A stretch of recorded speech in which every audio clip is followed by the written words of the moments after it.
Hello and welcome back to another episode of Star Wars Alliance. Of course, I'm your host Clay, and with me, like always, is of course Katie. Katie, how you doing today? You know, I'm not doing great, but I'm here to talk about Star Wars. It's my most favorite time of the week. You know, Um, I love how somehow, without us coordinating this, we are actually wearing Star Wars merchandise representing our show. yeah. I think that is really cool. But speaking of the franchise as a whole, of course, this is a Star Wars channel or a podcast, should I say. But of course, there are other things within the entertainment business that, Katie and I do love to watch and enjoy. In particular, there is a show on Hulu called Only Murders in the Building. And usually, how we have done this. We stole the idea from Marvel Alliance and did a post credit scene. And guys, there's not post credit scenes in Star Wars. So I came up with the very clever idea. Instead of doing a post credit scene, we're going to start off these episodes with an opening crawl. And just like the other Star Wars movies in the franchise, there's not always an opening crawl, such as Solo and Rogue One. So there's not always going to be an opening crawl here with us. So Katie and I have been watching Only Murders in the Building. I had only watched the first episode last Wednesday. I watched both the second and the third episode last night. I am all caught up. I am ready to go. Katie, are you ready to talk Only Murders in the Building? Just really quick to kind of, like you said, de-stress a little bit, and then we'll move on to, of course, our main topics tonight, which is talking about season 4 of Rebels, and then we have predictions of the Ahsoka show, which is right, like it is right around the corner. It's next week. So, um, Katie, I will say this. When it comes to, because let's face it, this is a murder mystery show, Only Murders in the Building. Um, very ironic, just because it's about podcasting. We are podcasters. And I loved how this show came about. We really enjoyed the first 2 seasons. Um, and of course, just because of all the wonky stuff that has been happening, of course, with the strike and a little less promotion, I feel like, than the other seasons. Um, and of course, this one was also affected due to the COVID shutdown.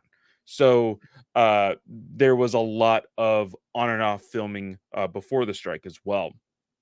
Uh, so one thing that Abby immediately noticed in this season, and I kind of constructed it like, oh yeah, this makes sense. Um, First season was about Steve Martin. Second season was about Selena Gomez, and now this season it looks to be about Martin Short. Yep. Um, I really love Martin Short as an actor. I am really enjoying this season because he's really able to like go all out on his craziness and wackiness. I love him for that. Um, Personally, I love him in Treasure Planet as Ben. Is probably my favorite performance of his is animation. Never Uh, seen Treasure Planet. Literally number one on my Disney list, past any and all Disney. That is my number one Disney movie ever. You need to watch it. But uh, the big guest star in this, or the big murder mystery, is surrounding, of course, Ben, who is played by oh my gosh, Paul Rudd, of All course. right. Yep. Uh and the really fun thing about this season, of course, it's only 3 episodes so far, but he died first episode. Hmm. He came back alive Yes. first episode, and then he died again first episode. I honestly thought that was going to happen because they showed they did a post credits for last season's finale and kind Hmm. of showed, oh, 1 year later, and Oliver's getting his big night. Like everything's going great. And like you feel like there's some tension between Ben and Charles, but you're like, okay, like everybody's cool.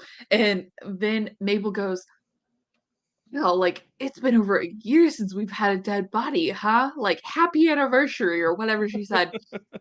And then boom, guy flops on stage. And you're like, that can't be the death, right? Especially for Paul Rudd. Like the past 2 seasons, they had like a nobody in the building die. Like Hmm. not a nobody, but like um. Well, So honestly, if you look at the people who did die in, and it's not even quotation marks, they did die in the show. Uh, those were kind of the nobody actors as far as everybody else surrounding them. There was much yeah. bigger names. Of course, there's always like the guest star that was in the penthouse. Amy Schumer was last season.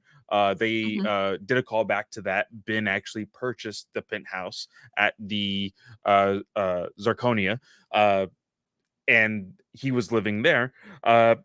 So I think you're right in that. I will say this though. I feel like there's even bigger names, or there's a lot more bigger names in this season just within the first 3 episodes. Um And I of think course. that's because the show has been really beloved, and you can tell it by like the fan base on social media and everything. It Mhm. hasn't gotten the awards, but it's also had to compete against Ted Lasso for Yeah. all of the awards. Yeah, that is very So, true. Uh Speaking of big names and co-stars, Meryl Streep is in yes. this season, and my god. Now, I have not seen Mamma Mia, so I never knew the voice that Meryl Streep had at all. Mhm. My god. So the big thing about this season is, of course, the one thing that I absolutely love is we've known Oliver as this like joke in the Broadway scene. He's been a joke for the past 15 years, and he's finally starting to get, his spotlight again, and he's going to do this Mhm. play, and then, Ben dies, it's all going to shit, and then all of a sudden, hey, we're going to turn it around, we're going to make it a musical. And uh when the big thing is that Oliver found Meryl Streep's character. Yep. Because we see that she has always been one that has been auditioning for years and years and years and years and years. And here she is, probably in her uh, 50s, 60s, and she's finally getting like a lead role.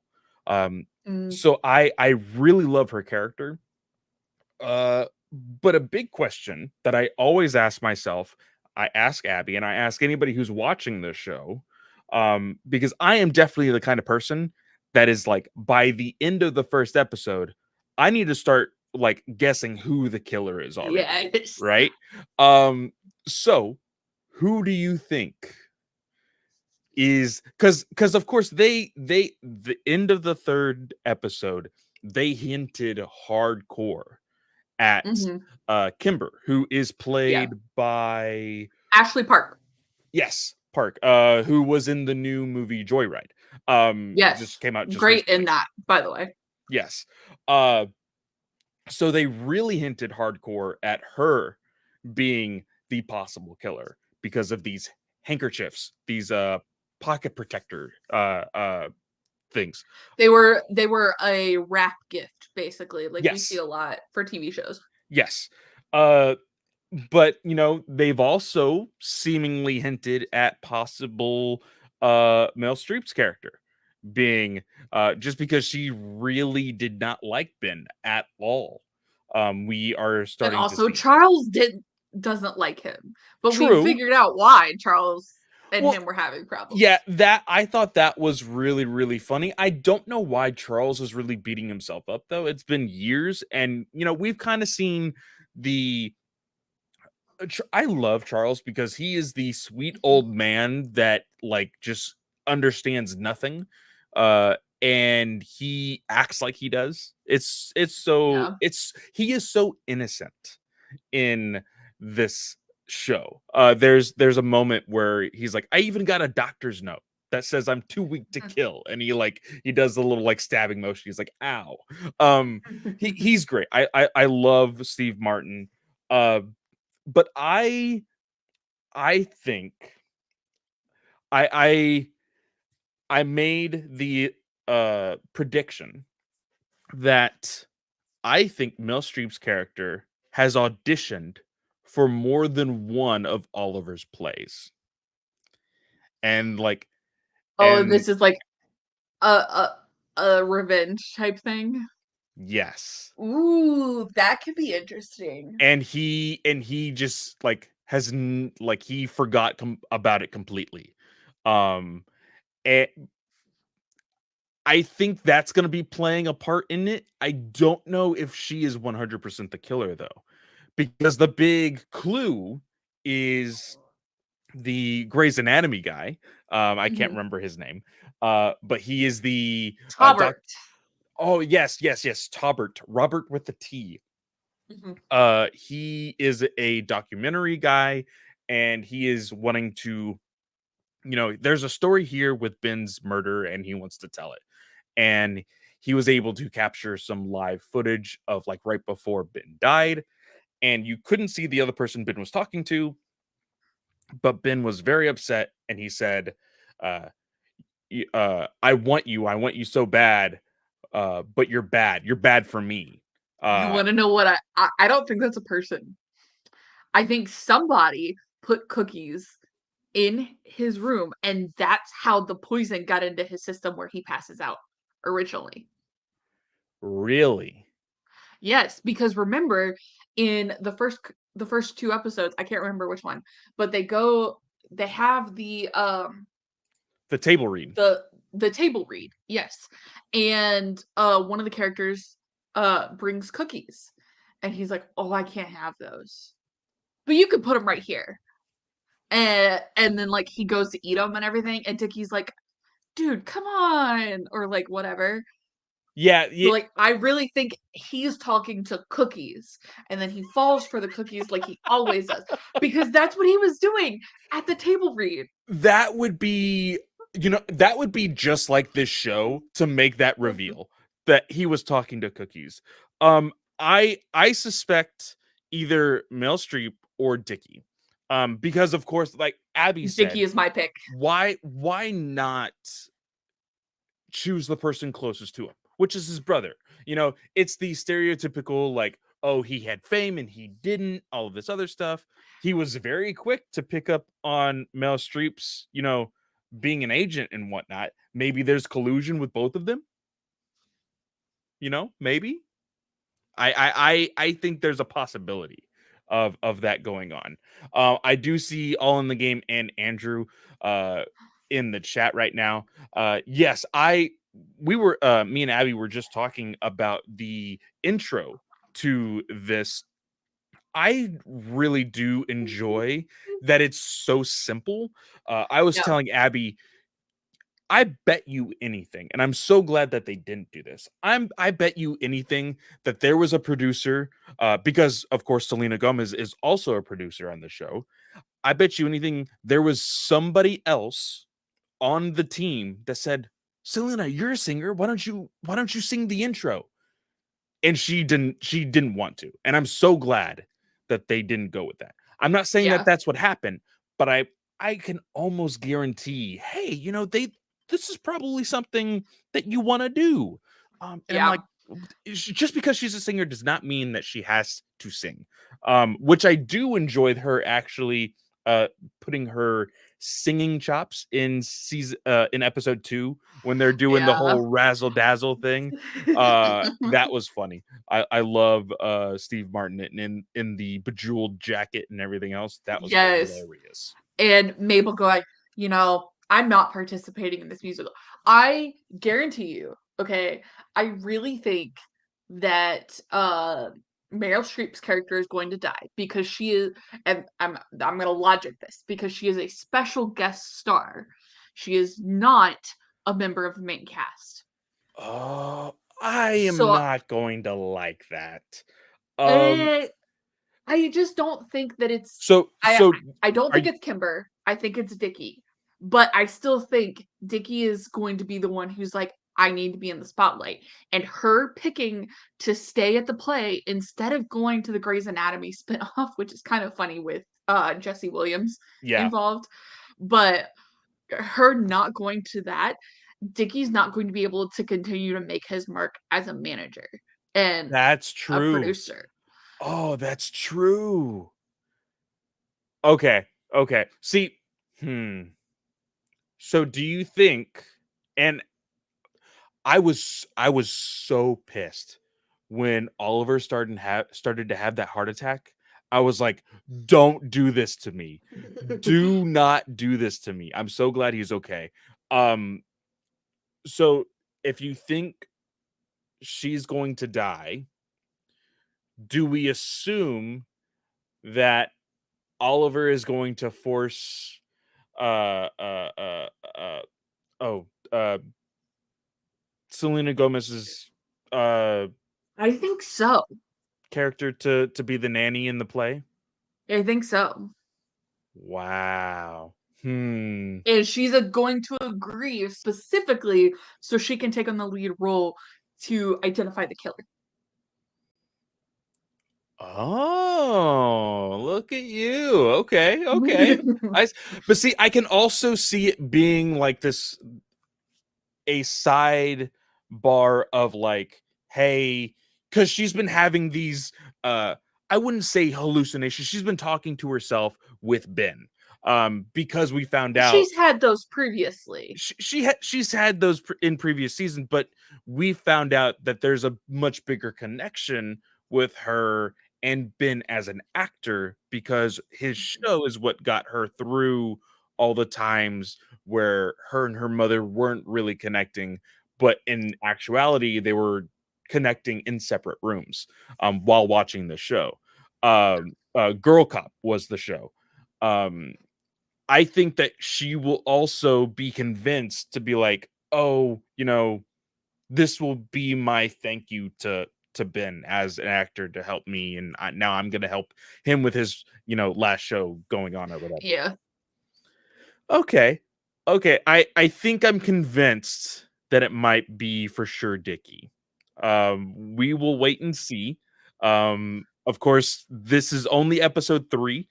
We still Yep. have another 5 to 6 episodes left. There's usually 9, I believe. I think there's usually 10. Is there 10? So, I love the inside joke of Charles when they got kidnapped by the stalker. yes. Man, at least we found the killer so early in record time. Usually we find out who the killer is by episode 8, you know? So I thought that was really, really funny.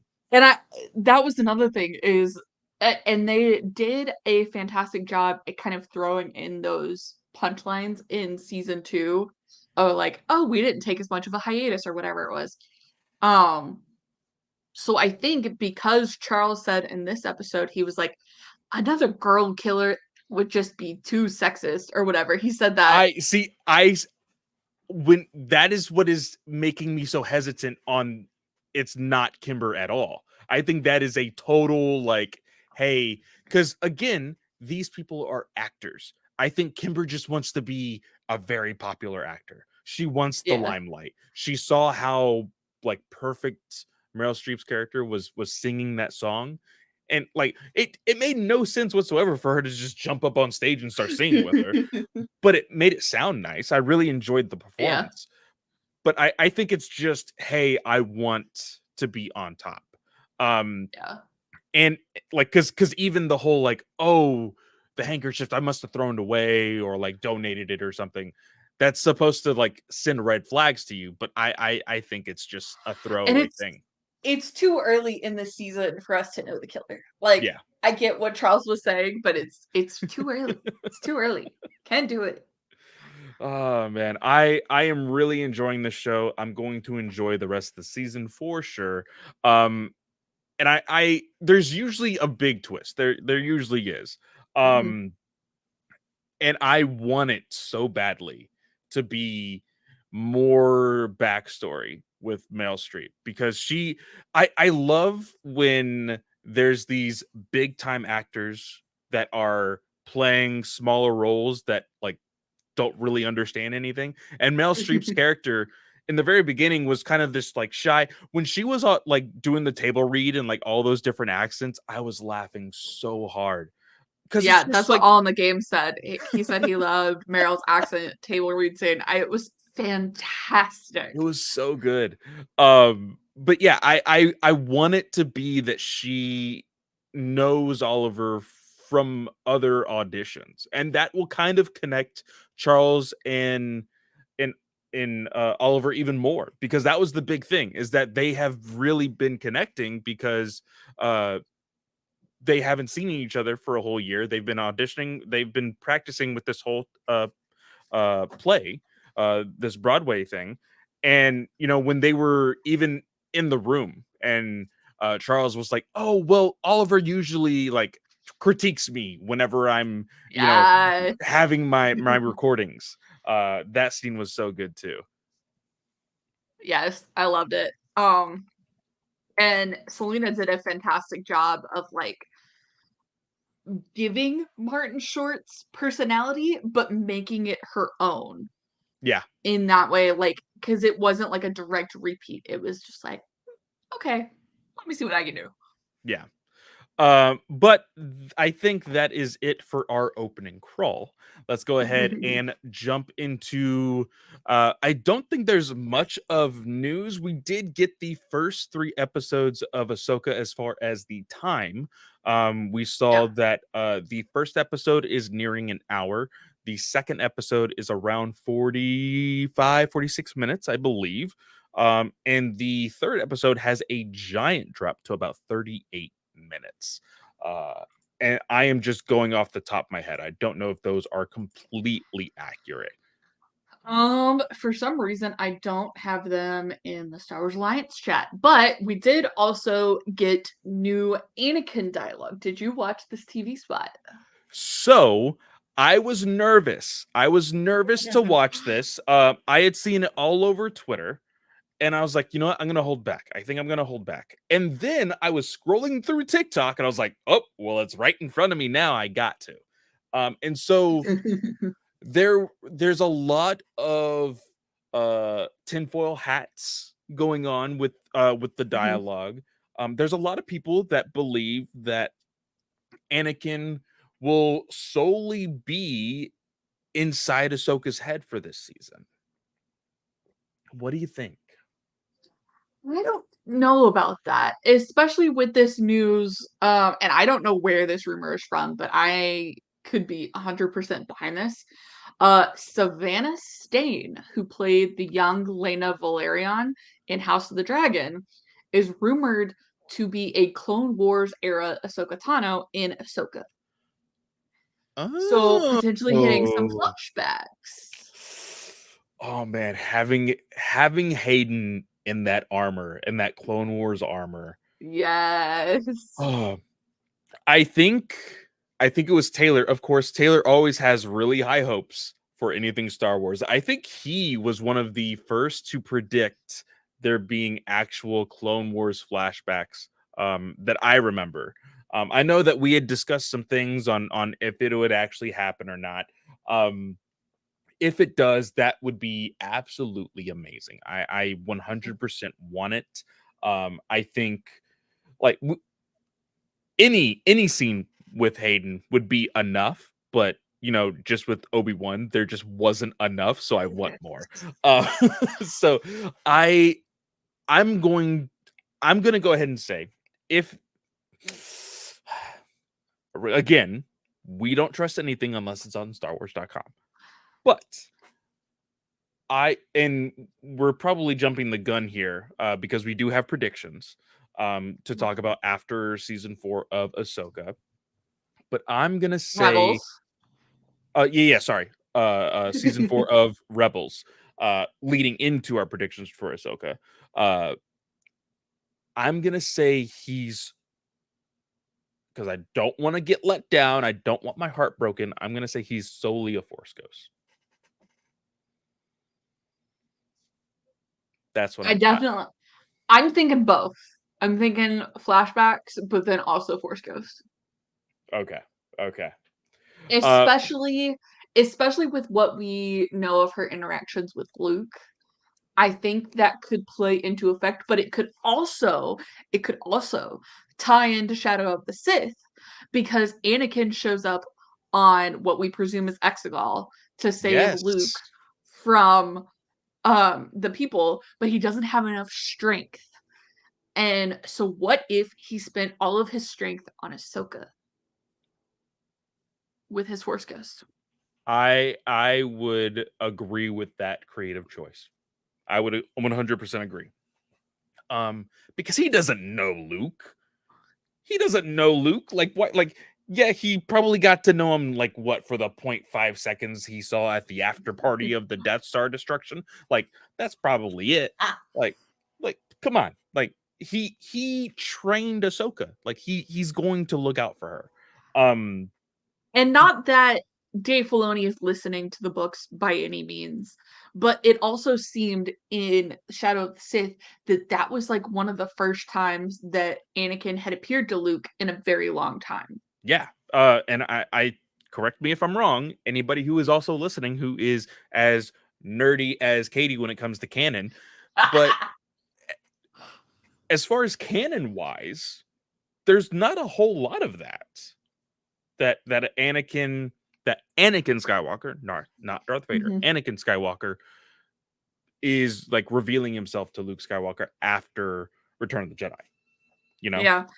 And we know that Qui-Gon, Yoda, and Obi-Wan had done extensive training in the measures to maintain their Force Ghost. hmm Whereas Anakin looked upon it, basically. yeah, And because we don't know, like, he could have done, like, Sith training, maybe, but I don't think the Sith had the same process because Palpatine's focus was not on living after death, but immortality. So, my head canon is that through also reading the Inquisitor book that we just recently reviewed is the Sith they opened up the library. They're like, hey, mhm. like there is nothing that is restricted here, and so I think that headcanon Vader fell upon some older, you know, stuff that Yeah, got him into the Force Ghost training. yeah, maybe some of, like, the locked down stuff, but we know, like, Yoda's first introduction to it was when he gets to talk to Qui-Gon as a Qui Force Gon, yeah, Ghost. yeah. So, it's like, if Yoda didn't even have access to it, would it have been in the library? Uh, you know, f- just with the thought of how it was perceived in the Inquisitor book, with it being like, oh, there's just some things people shouldn't know, type of stuff. Like maybe Yoda did know about this in some sort of capacity. It was just like, if the Force wills it, the Force wills it type of thing. Uh, that's kind of the way I see a lot of the, you know, masters in Jedi Council is just like, we can train to do this stuff, but Yeah, it's probably more dangerous if we kind of, let this out into the wild. So let's just keep it locked down, you know? that makes sense. But also in Ahsoka news, we got the director's list for all 8 episodes, and Yep. I just noticed something very disheartening about this list. Okay. There is no Bryce Dallas Howard episode. I don't think we had because we've known the directors the whole time, but yes, we were all sad about that when the list came out originally. Were we? I don't. Yeah. I honestly don't remember. I just remember seeing this list recently in our Star Wars Alliance chat, and I opened it back up. Uh, so I think for you, you had said that you were surprised that there was not uh, a opening episode with Filoni and an ending episode with Filoni, right? That's kind of like the Yes. newer news to Um, you. Yeah, because I would think like Filoni would want to close and end, but maybe there's like a specific. Obviously, I don't think anybody's surprised that he's directing the opening episode. Are Yeah, you surprised by that? not at all, not at all. So my thought process is that we're getting like uber canon in episode 5. Like we're gonna go down the rabbit hole where we're gonna get a cameo involved, maybe Tamira Morrison for Rex. Um, Maybe but I that's would the think flashback. maybe. Um, and I mean, heck, you could throw anybody behind the helmet and just have Tamira do the voice. Yeah. Um, if that's the case. But like for me, I think cameo or like mega world between worlds type thing in episode 5. Hmm. I'm super happy with Steph Green getting 2 episodes. I think she did a fantastic job. And so I'm really excited to see what she can do with 2 back-to-back episodes. Especially knowing how tight she kept her storylines in Mando and I think she did Mando season 3. But I know she did Book of Boba Fett. But how tight she kept her storylines in those 2 shows, um, really just makes me excited, especially knowing the episode times for those 2 episodes. Yeah. I think that's an awesome choice. And then Femiua did the finale episodes for Mando season 3. Hmm. We know he can do it, so we're gonna get something spectacular happening, I think. I think so. I think other people might have other opinions, Travis. But I am ready to see how this all ends. Because of course, I think this, if not, of course, season 4 of Mando, when it eventually happens, is going to have heavy implications to what will eventually be the reign of the sorry, the uh yeah, it's the Thrawn movie Filoni is making. Probably Heir to the Empire. Heir to the Empire. Yeah, I was gonna say Reign to the Empire. I was like, that's not right. What's going on? Yeah. Yeah. Uh, but oh, there was something off the tip of my tongue that I was gonna say, and I completely lost it. Either way, we are just 1 week away. It's very exciting. Of course, we will be reviewing that next week. We are going to be talking a little bit more in detail about predictions and whatnot later in the episode. But let's go ahead and move on to our Rebels Season 4 review, retrospective, whatever you want to call it. Of course, just like the prior seasons, we have talked about our lovely bunch of rebels here. Uh, and we have gone basically, hey, these are the important episodes. So that way, you know, we're 1 week down. So hopefully you have been following our list. So that way you're not trying to crunch everything in this week. But we are going to be talking about these episodes now. Uh, I think the first person to talk about, let's go with the first person that was really the headline of the first few episodes. I think that is Sabine. Yes. Sabine, I loved Sabine in this season. I think she grew leaps and bounds, and obviously we see her hand over the dark saber at the end of the opening uh 2 episodes to Bo-Katan. So she's mature within her own right. We see the weapon that she's developed. She's grown so much as a character, and I just love that. Uh, and I think she really steps into her own. I really enjoyed these first two episodes. Um, I almost forgot completely about these first two episodes. So it was almost like watching it for the first time again. And so when her weapon blew everything up, I'm like, oh, her whole entire family is dead. I was like, Yeah. oh no, this is like one thing that I will never understand in the sense of like how people perceive animation and cartoons is like, oh, that's for kids. And I'm just like witnessing everybody just being murdered in this series. And I'm just like, what part of this is for kids specifically? I mean, jumping ahead to, like, the last 2 episodes, I mean, the wolf pack, like, tearing apart the stormtroopers. For real. I Yeah. like when one of the wolves goes after the governor, I was like, wait, do they actually show anything? I can't remember.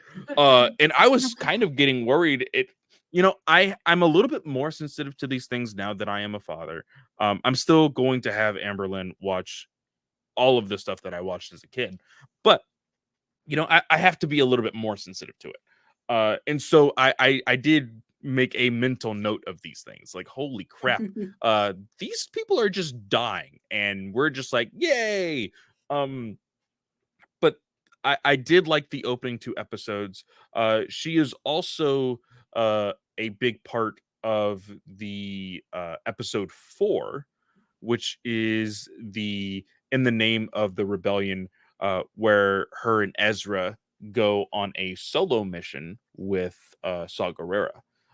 That Mhm. was also, and it's of course not the first time that they have, uh, uh, you know, disobeyed orders from Hera, but I think again, it's a part of their growth. It's like, hey, I know you're our den mother and everything else. You're really here looking out for us, but they do have to make choices for themselves. And Mhm. again, we get closer and closer to the demise of one of our other characters, and it definitely every single one of these episodes helps lead these characters to eventually having to make their own choices after that.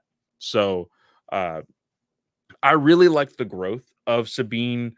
I'm trying to think if there's anything specific after that, though. I think she's really just headlined in the first episode. This season has much less to talk about compared to the other seasons. There's only 15 episodes here. So I would Right, say but it's a very tight storyline, like, the yes. whole thing, like, I have struggled, like, going, "How do I not say the whole shebang of episodes, like, you should watch for this season?" Oh, and Um honestly, if you have the time, I watched this season in a span of 3 days, 5 Mhm, episodes each. Um, that's roughly 2.5 hours for every yeah, single batch of episodes that you watch. That's only if you have that kind of time. Uh, but yeah, when it comes to uh Sabine, I think mostly she is highlighted in the beginning of the season. And I think more so that's because of how much she was highlighted in the last season. yeah, And this was kind of like, hey, this, because this is the first time we actually saw her weapon that she created. We had heard a lot about it, yeah, but we hadn't seen it and we hadn't seen the destruction.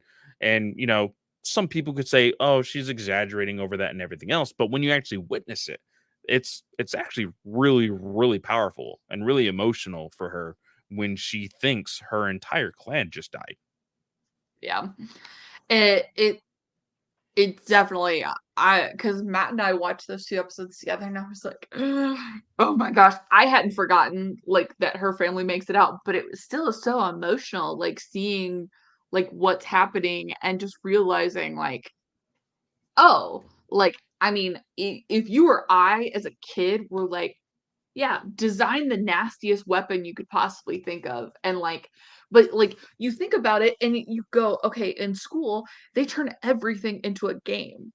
Yeah. And you're like, "Okay, so if I design something to superheat Beskar, what would happen?" kind of thing. Like, and just kind of go down that rabbit hole, and, like, it's completely plausible that she created a weapon like that and then realized what it could do and was like, "Oh, crap."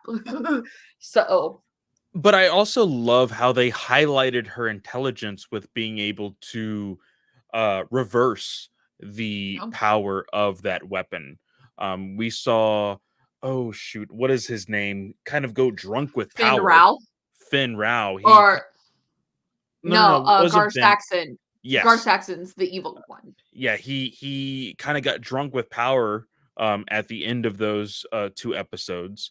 And one of the other uh Mandalorians that had gone rogue was like, "Hey, if they can do this to other Mandalorians, what is to say they're not going to do it to us?" And he kept Yep. questioning it and he kept questioning it. And that's when Saxon was like, "You know what? Screw you. Like, no. Like, I'm in control. I have the Mhm. power. I'm going to rule, and this is how I'm going to rule." And he had to put his foot in his mouth at the end of the day, but it was kind of scary, uh, to the point of where people that trusted him, he was stabbing them in the back. Mhm. And that question of if they can do it to some, why can't they do it to all is very important to remember, people. Just highlighting that. Very important. Don't Yeah. forget it. um, but is there anything else that you think can highlight on Sabine for this season? No, I think she is able to stand on her own as a character. And she's not as much into following, but I think that's because uh Hera and Kanan are like, she can do this on her own. I don't need to tell her what to do. I give her a mission, she'll get it done. So I think Yeah. that's awesome. Um, and thinking back on these episodes as well, I think that we should probably just get this very awkward scenario out the window. Chopper has like no episodes this season. Um, and it's more so just because Chopper is kind of the comedic relief. In Yeah. everything else, he's the crazy one. Um, and he has some moments here in this season, but nothing like he had the first 3 seasons. He Yeah. is And legitimately Zeb. a background character here. And I mean, realistically, Zeb is as well.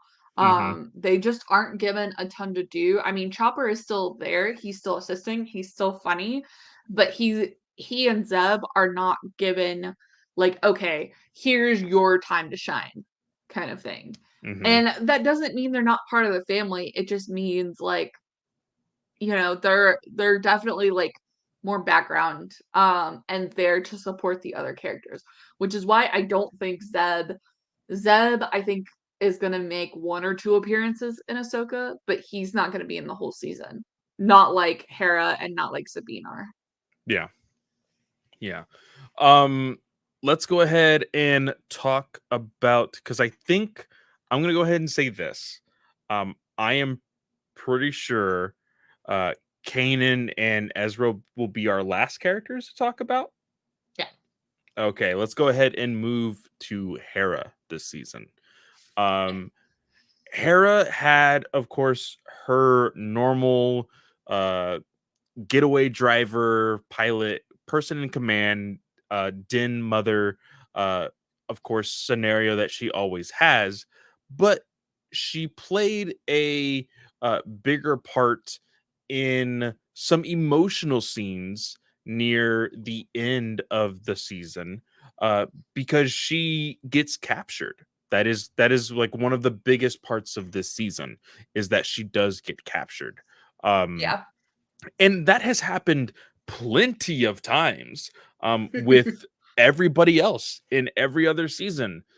This one just felt different, probably from the start, uh, and just the way they were torturing her and everything else.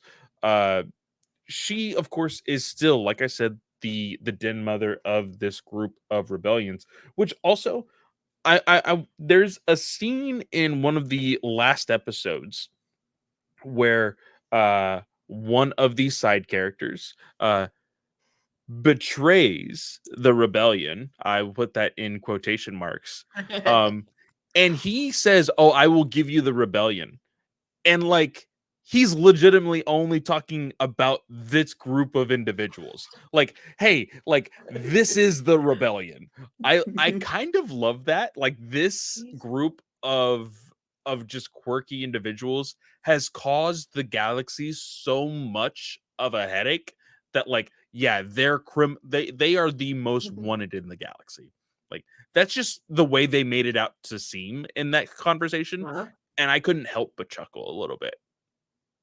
um, I and Ryder is such an interesting character, and I mean, if you ever go to read Thrawn, he's actually in that book because he is the former governor of Lothal.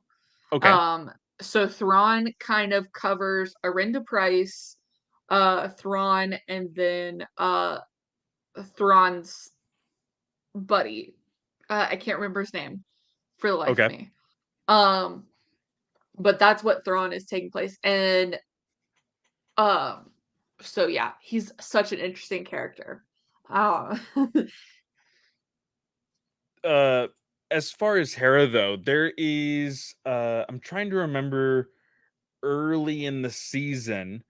Um I really think Rebel Assault is her big episode. Maybe Kindred, which is episode 7. Rebel Assault is episode 9. And yeah. then Jedi Knight. Jedi Knight is Hera and Ezra and Yeah. Kanan Yeah. all day It long. is the trinity of this season, honestly. Which I will say, there being 5 episodes after episode 10 is rough. Like I did not remember how much there was for what happens in that episode, and I think we should talk about it next.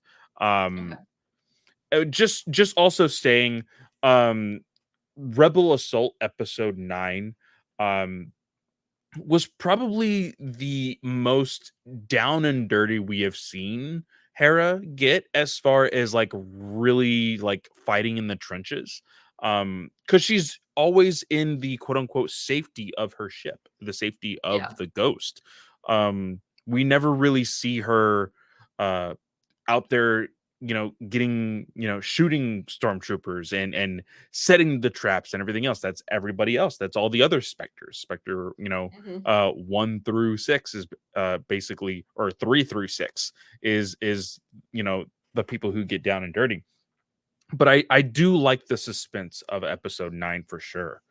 But Kanan, of course, has for people who uh don't know, or people, of course, I'm sure you'll have watched this. It has been quite a while, but if you haven't, we are going to spoil it here. It has been quite a while since this season has aired. This was almost spoiled for me when I watched it the first time. Joe almost spoiled it for me. No! Joe Joe knew that I was watching it, and he started to say something, and then he stopped. And he's like, "You know what? Actually, I saw a TikTok earlier, and I'm gonna send it to you after, but you have to tell me when you finish the season." I was like, "Okay." And then he sent me a TikTok that was very emotional about episode 10. And I love Freddie Prince Jr. I grew up with all of his movies, with all of his television shows. Seeing him portray Kanan for the time that he had on Rebels, I'm so glad that he was able to do it. Um, Mhm, just because there's a lot of people love the newer Jedi's that come in. There's always mhm, somebody to latch on to. Of course, one of our co-hosts for the Geek Ultimate Alliance Network, Brent, he loves Cal Kestis. It's one of his favorite Jedi, if not his favorite. Kanan is probably in my top 3, just because of the life lessons that he teaches everybody, especially Ezra, as somebody who is so new to the world of the rebellion and the galaxy and all of these other things. You know, for somebody who didn't think he was the guiding light that Ezra needed, he was such a guiding light for the rest of the entire crew that was on the Ghost. Uh, and the reason why I'm saying was is because very depressingly, very emotionally, uh he dies in episode 10, Yep. saving Hera. And I love the way they pulled this off because even throughout the episode, like him and Hera are cracking jokes. Like they're in the midst of like escaping and like they're cracking jokes to one another, but when they get to the fuel depot and shit is really hitting the fan, uh he chooses to sacrifice himself. And one of the most beautiful things that they did is they had uh, Kanan see Hera one last time before he died. And that was I was in tears that day when I watched that. Yeah. So I watched Rebels. I basically binged watched Rebels before Clone Wars season 7 came out. That was the first time I watched it. And I was watching this with my sister. And we were both sobbing. Um, and it was just like, oh my gosh. And now looking back at it, I'm kind of pissed off at this episode because, and it's the romantic in me, okay, y'all. Mm-hmm. But Hera says, I love you, Kanan, for the first time ever. Ever. And then, bye, Felicia. Because he even says, "Oh, that must be the truth serum talking," and she's like, "No, Yes. this is me. This is me. In all Ugh. reality, if this is what you want, this is what we're gonna have." Um, and which is absolutely insane to think about because they have a child, guys, and that's the first time she ever said it. They And have we're a doing child, the nitty gritty. and it it's very sad. Um, and there are millions, if not millions, uh, of fans that really, really want Freddie Prinze Jr. to return in some capacity as Kanan. And he said no. He said no. He said that Mark is Hamill said no. Mark Hamill said no, and here we are. Mark Hamill said no. But I think that ship has sailed. Now again, if they decide a couple years down the road they make another Star Wars video game within the timeline of where Kanan is actually alive, I would want Freddie Prinze Jr. to voice him if they choose for Kanan to be in that video game. It's just something that I would need. Yeah, Um, because I think he had said, no, I'm never going to play Kanan again, and then played Kanan in Bad Batch. did he actually voice him in Bad Batch? Because I don't know if there was actually a voice uh to Kanan in that episode because it was only the first episode. Might have been the first two episodes, but I think it was only the first episode. Um, but he did in fact voice him, and I think this was after. No. This was before he had said he's never going back to the character, but his voice is heard at the end of the Rise of Skywalker, Yep, talking he did come to back. yeah he's talking to Rey. Um, Yes. So guest stars on Aftermath, which is the pilot, like 90-minute episode for the mhm. Bad Batch. Guest stars Freddie Prinze Jr. Oh, look at that. Man, going back on his word. But I think more so he is probably doubling down on the fact that he's not playing Kanan in live action. And I don't think he can. I Um don't think he can either because I think Kanan is meant to be like more Hispanic, and I'm sorry, Freddie Prinze Jr. I love him to death. He's a white guy. Probably not he for the best. yeah, I also probably a little too old. That's just I'm guessing here. Let's be real now. Hayden Christensen playing Padawan Anakin in Was Obi-Wan weird. Kenobi It was was weird. weird. You But they saw did the it. wrinkles and everything on his forehead. But they did it. We didn't say too much about it because it was just the first time we had seen Hayden in live action for a very long time. But I agree. We were all just like, who cares? Let's just watch. Let's enjoy the fun that we have, you know. Um, but I really did love Kanan's journey throughout this entire series. Um, we see even in the beginning of this in this season, I'm trying to remember if there's anything specific uh to him and Ezra. And I don't think there was. And I think that's more so because he taught Ezra everything that he needed to know. Yeah. There was no more lessons. Because even afterward, there is a scene in the very last episode where Ezra is talking to the rest of the crew via Hollow, and we'll get to that later.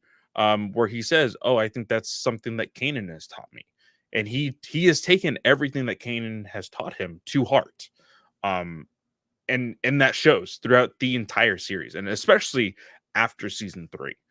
He really takes his own there. And he dives in and he still seeks Kanan's advice, like all the time going through, especially when the wolves come into play. And I Mhm. think when the wolves come into play and Kanan, I kind of wish they had gone into that moment a little bit more when like Kanan and the lead wolf guy are like Doom and Kanan goes, That's that's my name. I wish they had like I dived into feel like a little more of a personal element with that. so again, going a little into our next topic, a little too much. Um, but I think there is I'll leave it because I actually have a question for you for the predictions. But Okay. I genuinely think that there was a lot more story with the wolves. And I think that Disney told Filoni, hey, we need to cut the episode count. We can't have this much. And I think that I think there was a lot more. Because there's a moment where the wolves go to Kanan and they just like stop him from doing whatever he was doing. And he's like, I understand. It's just like, what? Like, are Yeah. what? And of course, that is literally before um episode 10. I think that is episode 9, where basically these wolves are telling him, hey, you can't save Hera because you have to save these other people. Um which is Chopper and the other pilot. I can't remember who the other pilot was. Um but that was the force speaking through the wolves and to Canaan. And we know that since his blindness and even before his blindness, Canaan has always let the force guide him with everything, with every decision that he makes. Um, and so when the force spoke to him, he was like, yes, sir. Yes, ma'am. Not going to Mhm. question anything with this. Um, and that even goes into a conversation that, um, again, spoilers, Ahsoka and Ezra have when Ahsoka learns about Kanan's death and everything else. When Ezra talks about the wolves and everything else, she says, "Oh, well, maybe it was the Force. Maybe these wolves are so embedded with the Force that there's something there between the two." And so I really enjoyed the inclusion of the wolves. Mhm. I I also think they needed to possibly put a little bit more into like this connection that Ezra has with animals. Um and and I guess you can always just like headcanon it to be like, oh, it's Jedi stuff, you know? Well, they've been building that. I that one didn't bug me as much because to me they've been building that since season 1 Yes. and Yeah. Kanan kind of alludes to the fact, "Oh, this must be your hidden Jedi talent." Kind Yeah. of thing. So that didn't bug me as much. I wanted more into Kanan because I feel like Kanan was like shocked by that power. So to me, to see him communicate with the wolves and just kind of have this silent understanding with them, it felt strange. Yeah. Yeah. Not forced, but just strange. Um, so I'm trying to think if there's anything else. Um, there wasn't a whole lot. Again, this is a season that is very tight in story. And it, again, just like season three, very focused on the rebellion. Of course, Filoni needed to get from point A to point B, first episode to the last episode, quickly as possible.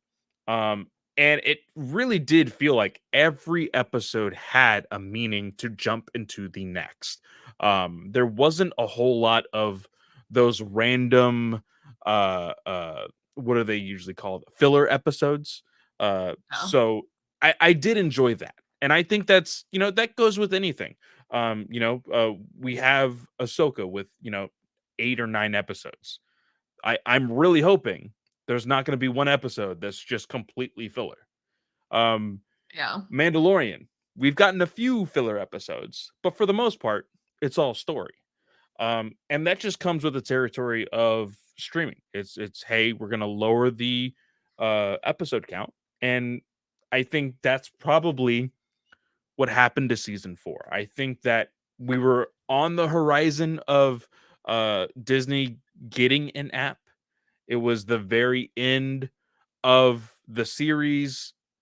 This was literally in the middle of uh I believe this season was in the middle of Force Awakens and uh Yeah, so the Last Jedi. the final episode was March 5th, 2018. Yeah, so it was, oh no, it was in between the Last Jedi and the Rise of Skywalker then. Yeah, Yeah. because Last Jedi was 2017, Mhm. Yeah. Rise of Skywalker 2019. Yeah. So I think that there was a lot of moving parts within Disney itself that Mhm. probably limited this last season of Rebels. Yeah, But it's still good. But let's go ahead and move on to Ezra. Um, let's talk about Thrawn. oh, we could talk about Thrawn. Uh, there was hardly any Thrawn. Um, he really played in the background here. I think they really gave the governor a highlight in this season. Mhm. Um, and there was just a lot of screen time with the rebellion. There Yeah. wasn't really much of anything uh for anybody else. One thing that honestly that surprised me when it came to uh the Empire, following, the other seasons, I would have thought, I genuinely thought there's got to be at least one more Vader scene, you know, but there never was. Technically, World Between Worlds repeated the Vader scene. It I said technically. I it's said not technically. it's not a new scene though. That's it's not new footage. Yet technically You saw new things. You saw him it's fall from through a the different floor. it's from a new perspective. But it's the same. Like there's nothing new. There's no new lines or anything. Um so I thought there was going to be something more. This of course was in my first viewing thoughts. I knew that there wasn't going to be any new scenes here, but Thrawn, um not a So whole lot. Thrawn, just to give you context, so Tarkin comes on and says, "Hey, Starlight is about to take priority. If you want your TIE Defender project to continue, you need to come argue for the funds on Coruscant." Mhm. So that whole thing, when he leaves to the point when he comes back, and the very I think it's second to last episode, um, to from there to there, that whole spiel for Thrawn takes place in Thrawn treason. Oh, look at that. Okay. So so you have Thrawn takes place before Thrawn comes onto the scene. So when Arinda in the in the beginning of the third season says, I want the Seventh Fleet. Thrawn takes place from like I think it's 5 years after Revenge of the Sith to that point. Hmm. Because he basically gets a call at the end of the book from Arinda and says, hey, can you come help me? I've got rebels on Lothal. So that's where Thrawn takes place. Thrawn Alliances takes place between season 3 and season 4 of Rebels. And that is a Thrawn Vader book and a Thrawn Anakin book. I'll leave it at that. Oh, I don't like that. I don't like It, that. it's flashbacks and present. So I'll leave it at that for real this time. Um, and then Thrawn Okay. Treason takes place in this gap, and he's gone for about a week. That kind of gives you the time period. He's literally gone for 7 days. I will eventually. I don't know when I will do this. Probably when Amberlyn is old enough to do it with me. Eventually, I will start at the first canon content for Star Wars, whether that be a book, a cartoon, a movie, whatever. And I will read, watch, and listen to everything in order until I finish. I'm going to do it. There's so much. There's so much. Like, because of course, we're always reading, we're always listening to stuff, we're always watching stuff. But like, we're always jumping the timeline. We're always going in Yeah. and out and weaving and whatnot. I would like to see how it is starting at the base and going forward. I will eventually. I just don't know when I will have the time.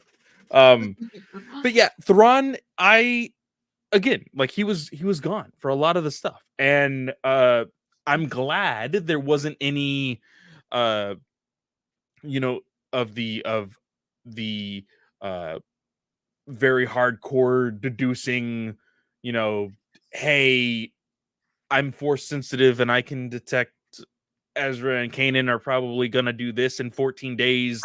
Like none of that stuff. I'm glad. I'm glad. And to this day, I will say Thrawn in Rebels is a better portrayal of Thrawn anywhere else. Boo. We will see how Boo. Ahsoka is, but this is the best portrayal of Thrawn. So that's hands down the truth. Um, but Ezra, Ezra. um, there is one episode which I believe is episode 8. Maybe it's earlier than that. Maybe it's episode 4. I can't remember. Where uh I think it's episode 8 when they are freeing all of these workers, these slaves. Yeah. Um Crawler and, Commanders. and there is somebody that is like in charge, and they have to like throw him in a storage closet basically. And then at the end of the episode, him and Ezra kind of brawl it out a little bit. They have a tussle. Yeah. There is a moment at the end of this fight where the lightsaber, well no. So this individual is standing in front of a uh some sort of mechanism that is opening and It's the shutting. engine room. Yes, It's the the engine engine room. room. So they're like tossing things into this melting pot to keep the crawler going. He's the Yes. captain of the ship Yes, via the mining guild. there's a moment where Ezra's just staring at him, and in my head I'm like, Ezra, don't let your intrusive thoughts win. Because I legit thought that Ezra was just going to legit force push this dude into oblivion. Um, and for a quick second, I'm like, are they hinting that he's still struggling with the dark side here? Because it's it's not so long where you're like, why is this not progressing anything at all? But they linger on the face of Ezra for a little too much to make like I think it's intentional for the audience to be like, what is he gonna do? But of course, the captain or whoever's in charge trips on Ezra's lightsaber and falls himself. And so Ezra's like, oh, didn't have to do anything. But in my head, I'm like, Ezra, you were going to do it anyway. Like I genuinely feel like that's what Ezra was going to do. Um, which is kind of odd to me because I think at this point Ezra doesn't have those thoughts anymore. I think that he is very true to himself. I think he very much knows where he stands in his journey as a Jedi.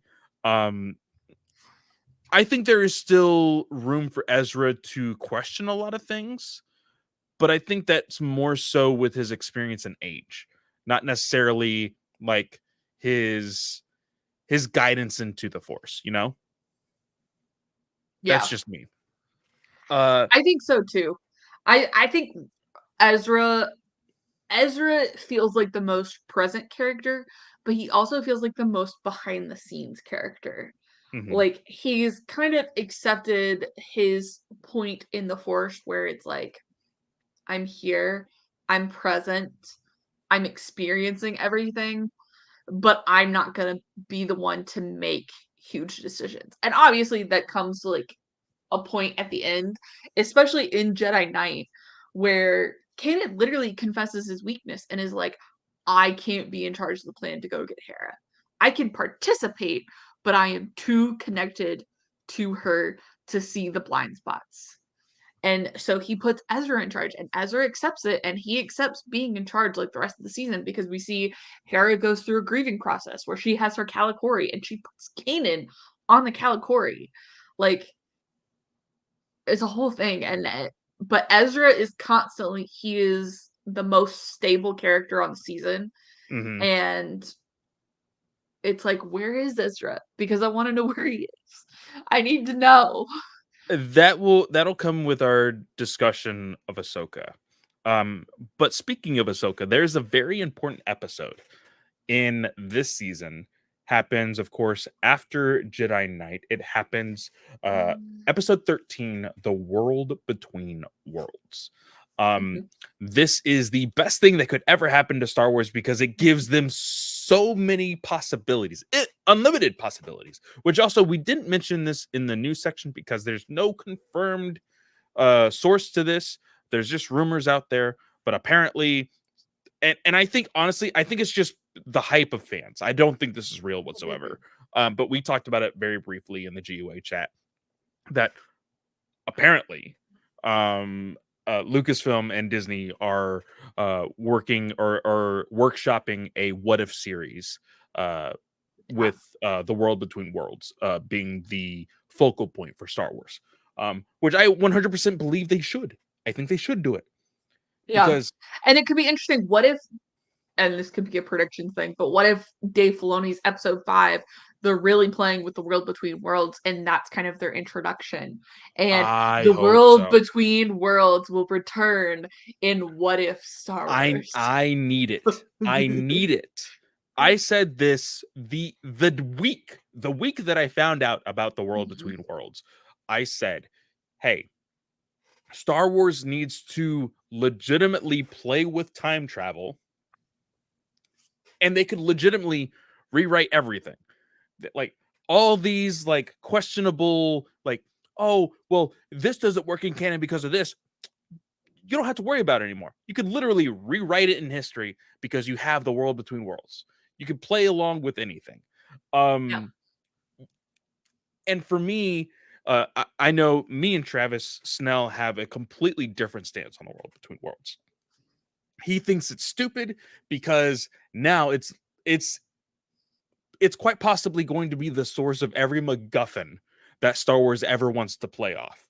Like if they need an excuse, oh, the world's between worlds. That's how they solved it.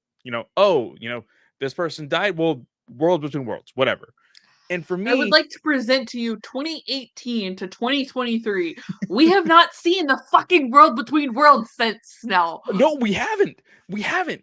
And the big thing for when I brought up this discussion years ago when I had first seen it, and then I was so behind on on everybody else's viewings. I was like, guys, did you see this thing called World Between Worlds? They're like, yeah, well, we saw it 3 years ago. And I was like, well, I just saw it. And da-da-da. They said, oh, well, clearly the entrance was destroyed. And I'm like, did you see all of the portals inside the world between worlds? Yep. There is a portal, there is an opening, there is an entrance for every single one of those portals. And I think you and I are in agreement that what we've seen in the TV spots, the Balin and Ahsoka part where they're together and he's talking about Anakin, Yeah. we I think are like 95% sure that's the world between worlds. Yes. I genuinely believe that is where they are. Now, of course, because it's live action, they have to brighten it up. They can't legitimately just put these two people in a pitch black room like the Yeah. way they portrayed it in Rebels. But Mhm. I genuinely believe that is what it is. And the really cool thing, if you guys are listening to the scene where Ezra walks into the world between worlds and he's walking for a while, he hears the voices of Obi-Wan Kenobi, he hears Mhm. the voices of Kanan, he hears the voices of Rey, he hears all of these voices. It like you can play and honestly, we made predictions a couple weeks ago on, hey, what could they do for comics? The world between worlds has things so like, we saw Elzar Mann in a Vision Force Ghost capacity talking to Luke Skywalker. You Mhm. can do that in real life. Like you can do it for real. Like like if they showed Katie, if they show us the world between worlds in High Republic, I will lose my mind. I will lose my mind. I don't What think I if will, what if but they if go they back do, and save Stellan off of Starlight Beacon? oh no, Katie, don't put this into my mind. Don't put this into my mind. I'm go- I'm gonna have to tweet that to Blue Milk Mama. I have to. She is the biggest fan of Stellan. Uh, we joke around all the time. I said it last episode. We were talking about like, oh, have you thought of Stellan today? I was just like, no. um, but I genuinely think there is so much potential with the world between worlds. Um, and it's it's a way to stay in the Skywalker saga with a few twists and turns. It's a way to branch out and test the waters. Genuinely. Mhm. It is a literal well of endless possibilities for Lucasfilm. I don't know why we haven't seen the world between worlds in more than 5 years basically. We're Mhm. finally going to see it hopefully in the next few weeks. Again, 95% sure, but we'll see. The big thing here in this scene or in this episode was of course Ezra saved Ahsoka from her death. Now, my thing is I'm a big nerd when it comes to time travel. Like, I love one of my the world's best trilogy in all of cinema is Back to the Future, just hands down. Like, Lord of the Rings has nothing on Back to the Future. Sorry, you may say that is blasphemous. The Godfather has nothing on Back to the Future. That's just the way I see it. That's just the way I see it. When Ahsoka goes back into the portal, because of course Palpatine is literally cooking up some sort of evil spell, force magic, on these two, and they jump into uh on the game. I'm finally seeing some of your messages here. Yeah, wow, what a take. It's true. It is 100% true. Um, the when Ahsoka and Ezra go back to their respective portals, Yep. Ahsoka goes back to um um uh what is the planet? It starts with an M, right? It's And oh my it, god. it does start with an M. Oh my gosh. Uh The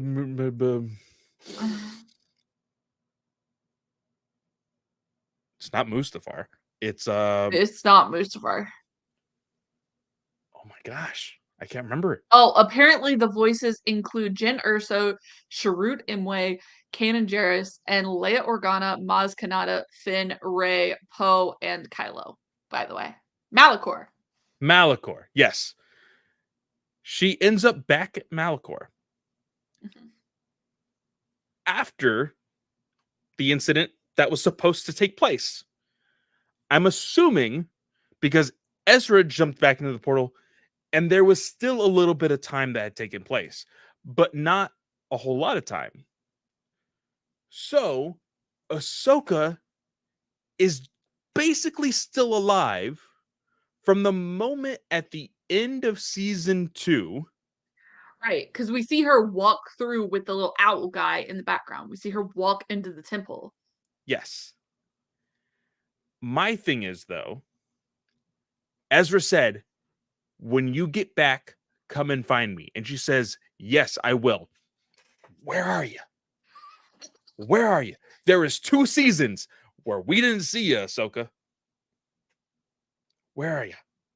You can't say, And oh, the galaxy is far and wide. You have connections with the rebellion.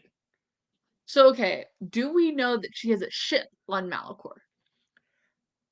Oh, wait.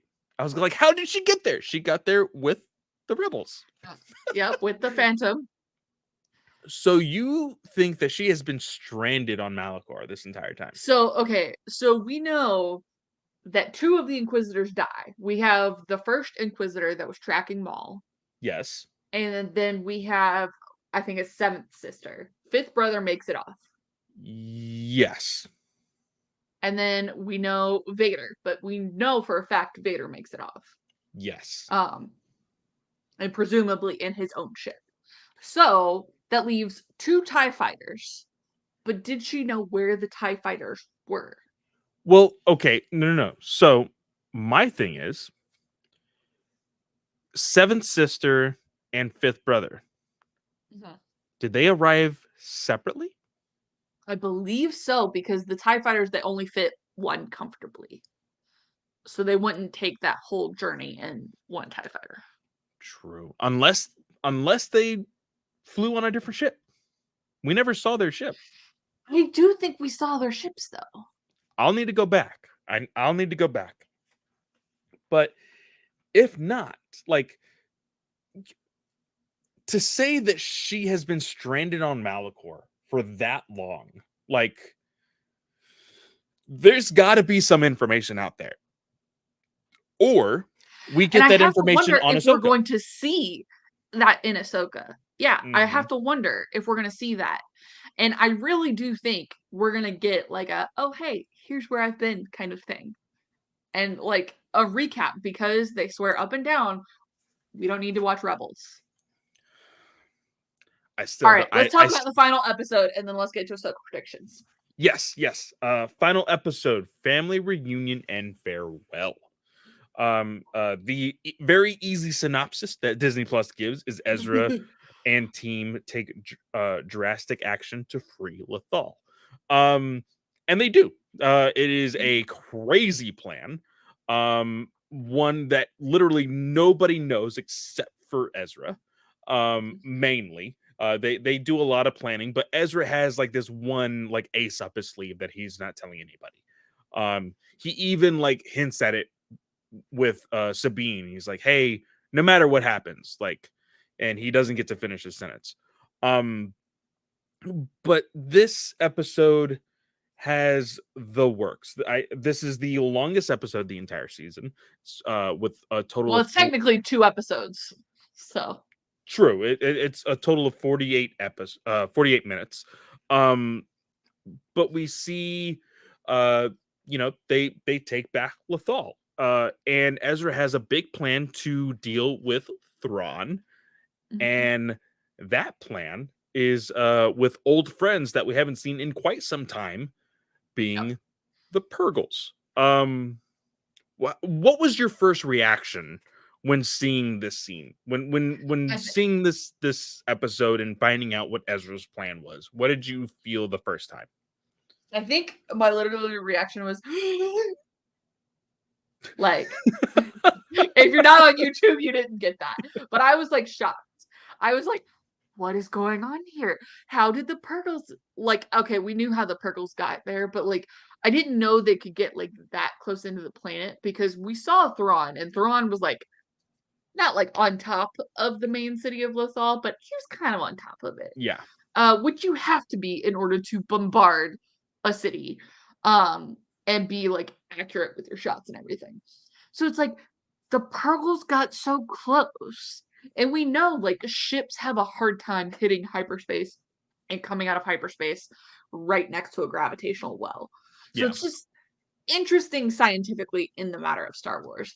Um, but I kind of saw it coming, especially when the frequency thing came up. I was like, okay, frequency. Like they specifically like I remember them going back to the gas episode and it was like, okay, we have to get off this frequency. Like we're just contributing and stuff. So it was like, okay, I could see this. But like involving the Purgles, not knowing where they could take you, like it feels like a force vision that we missed from Ezra. Like he Yeah, saw something where we have seen all of his other force visions I and it think was it like would have been really nothing. nice to see. Um cuz even if you just show the Purgle, like don't even give any context, just show a Purgle and he's like, "Oh, I know what to do." And then you have the realization of like, "Holy crap, he's basically sacrificing himself." I think that would have been very very nice. Seeing this uh scene for the first time, um I was like, "Holy shit. It's a Purgle." Um I'm I'm so enthralled by I said this with season 3's the oh my gosh, I forgot his name. Big dude helped Kanan see with the Force. The Bendu. the Bindu. I said this with the Bindu. I love mystical creatures. I'm a big fan of fantasy overall, and with a creature like the uh with the Purgles, I think that they have just been like, seeing them for the first time in quote unquote live action, um, on Mando, my jaw dropped. I was like, it's amazing. Yeah. And all you saw was a silhouette. They are such an iconic character within the Star Wars universe because of this show. Um, and thinking, when it finally hit my brain what Ezra was doing, I was like, dude, I just lost Kanan. Like, what are you doing? Like, this show is literally about you, and you're not even gonna make it out the end of the season, like the end of the series. Like, Yep. dude, come on. Um, but it's just like Ezra. It is uh through, of course, following in the footsteps of his master. This is totally what Ezra would do. And so I was okay with it when it finally finished. I wasn't in the moment because I was like, dude, like you were the focal point of this series. Um, Yeah. you're a brand new Jedi in my mind, and now you're gone. Like this is not fair. What's going on? Um, I love the idea. Um, and you have to think like one of my big things was the Purgles literally destroyed the viewing port. You literally open your ship to the Yep. vacuum of space and hit hyperspeed. That's what I want to know is how did you survive in space like that? Is it like a little like bubble around the Purgles where because like okay, like and people can make fun of it all you want, but like Rise of Skywalker, and we get Rey who jumps out of the Star Destroyer, and Finn catches her with a breath mask on, mind you, Yeah. on the ramp of the Falcon. It's space. So like what is the distance it takes? And do the Purgles like have their own like safety net? Yeah. Like I it's there's so many questions. There's so many questions. And for it to end like that, you know, and to get a tease at what will possibly be in Ahsoka, like I'm just like I need to know. I need to know these things. But we get this basically final farewell to the entire crew, narrated by Sabine, which Mhm, is very poetic considering she mhm. is going to be a very big focal point in Ahsoka. I think that is Yep, very, very nice. But she talks about everybody. She talks about Chopper. She talks about the new Jason Syndulla. She mhm. talks uh, about the fall of the Emperor. Like she literally talks about everything that has gone on since their time in Lothal, and she even says at the very end, like, "Oh, because there's a moment in the last episode where uh, Ezra tells Sabine like something like uh, trust me on this or something, and she says at the end, like, "Oh, Ezra entrusted me with taking care of Lothal and everything else," but that's not what I feel like he meant. Instead, I'm gonna go and take my own journey, and that's when we see Ahsoka come up Yep. behind her at the end of Ahsoka the White. yes. Um, so I loved how this ended. Um, I'm so glad that we are finally Mhm. years and years later finally gonna be getting answers and returning to these characters. Um, literally next week.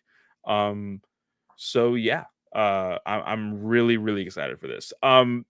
I think for for a show that got so many complaints and people hesitant to watch because it wasn't the exact same animation as Clone Wars, I will almost say that Rebels has a more emotional story than Clone Wars. I would say that just because I think Clone Wars tackles so many characters. Mhm. And now at the end of the day, it's about Rex and it's about Ahsoka, point Yeah, blank. But they split off between so many different characters that it's hard to get that story involved. yeah, And now you said different animation style, and point blank, the reason I didn't watch Rebels when it came out was because the different animation style. I tried to watch like the first two episodes and I was like, I hate this animation style. But we got down to it and I was like, okay, Disney Plus is here. Like, let's go ahead and like check it out and see what it's about. And I fell in love with it. I did. Now, like my sister, who's going to be doing the experiment for us with like the not having watched Rebels, that's the whole reason. She said she's tried to start Rebels like 4 or 5 times and just can't get past the art style. So to each their own. I think this is an incredible story. Um, for me, for the episodes to watch, I think the realistically the only episodes to like potentially eliminate would be 3 and 4 in the name of the rebellion. Those are the episodes with Saw. I don't feel like they affect the overall storyline. If you had to rule out any other episodes, here's the list that I would say you must watch. And it's 9 out of 15. So, or I guess technically a couple of these are like arcs. So, like they're multiple, but you get my drift. So, okay, I have Heroes of Mandalore, Flight of the Defender, Kindred, Jedi Knight, Doom, A World Between Worlds, A Fool's Hope, Family Reunion, and Farewell. yeah. I would say that as well. Um, I don't know. Well, okay, so Kindred does introduce the wolves. So I was kind of wondering like why'd you put that on your list? But that introduces the wolves, which has a lot more implications for the end of the season. So Yeah, I will agree with you there. Flight of the Defender introduces the wolves, and then Kindred kind of continues that story, but also gets Hera off of Lothal. I didn't include Rebel Assault, but like Rebel Assault is like bare bones, like very straightforward. And I feel like Jedi Knight kind of picks the best part of Hera coming back with all. So I was like, so yeah. Yeah.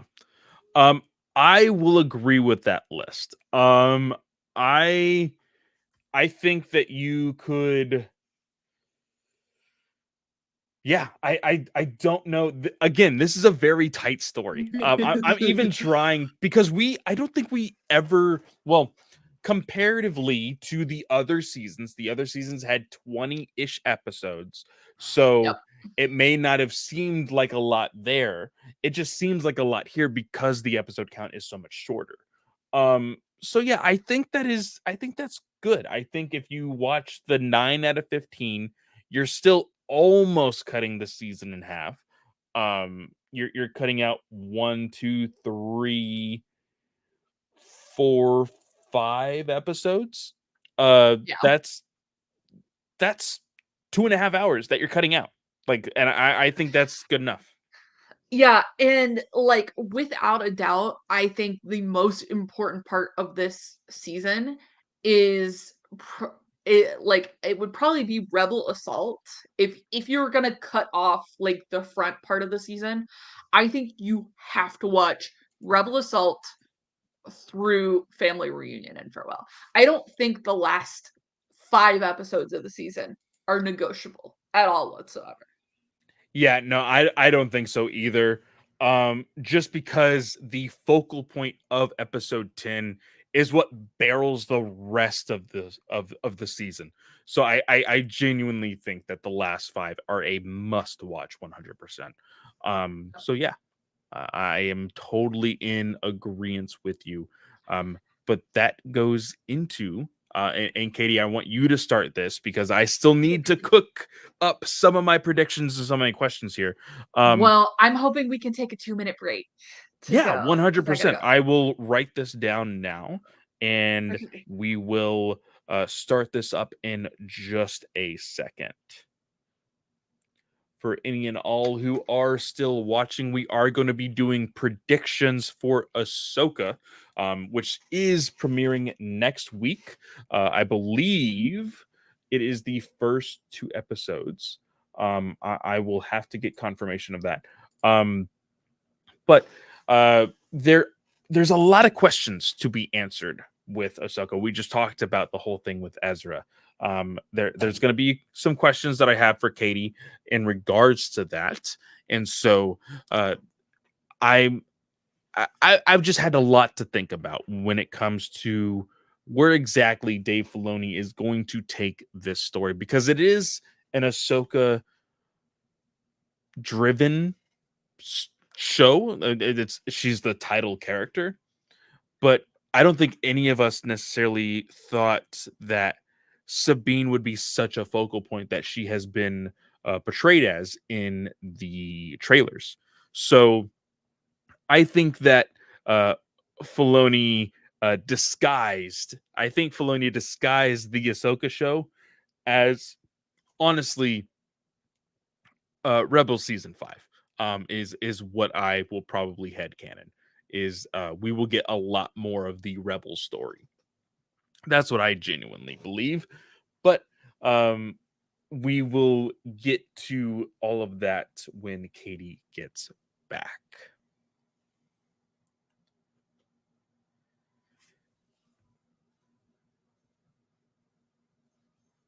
Yes, on the game. I'm just now looking at some of the comments. Ahsoka does in 2 days before Loki starts. Um, which is weird. Like this Loki starts on a Friday again. And this is on a Wednesday. It's weird. Don't know why.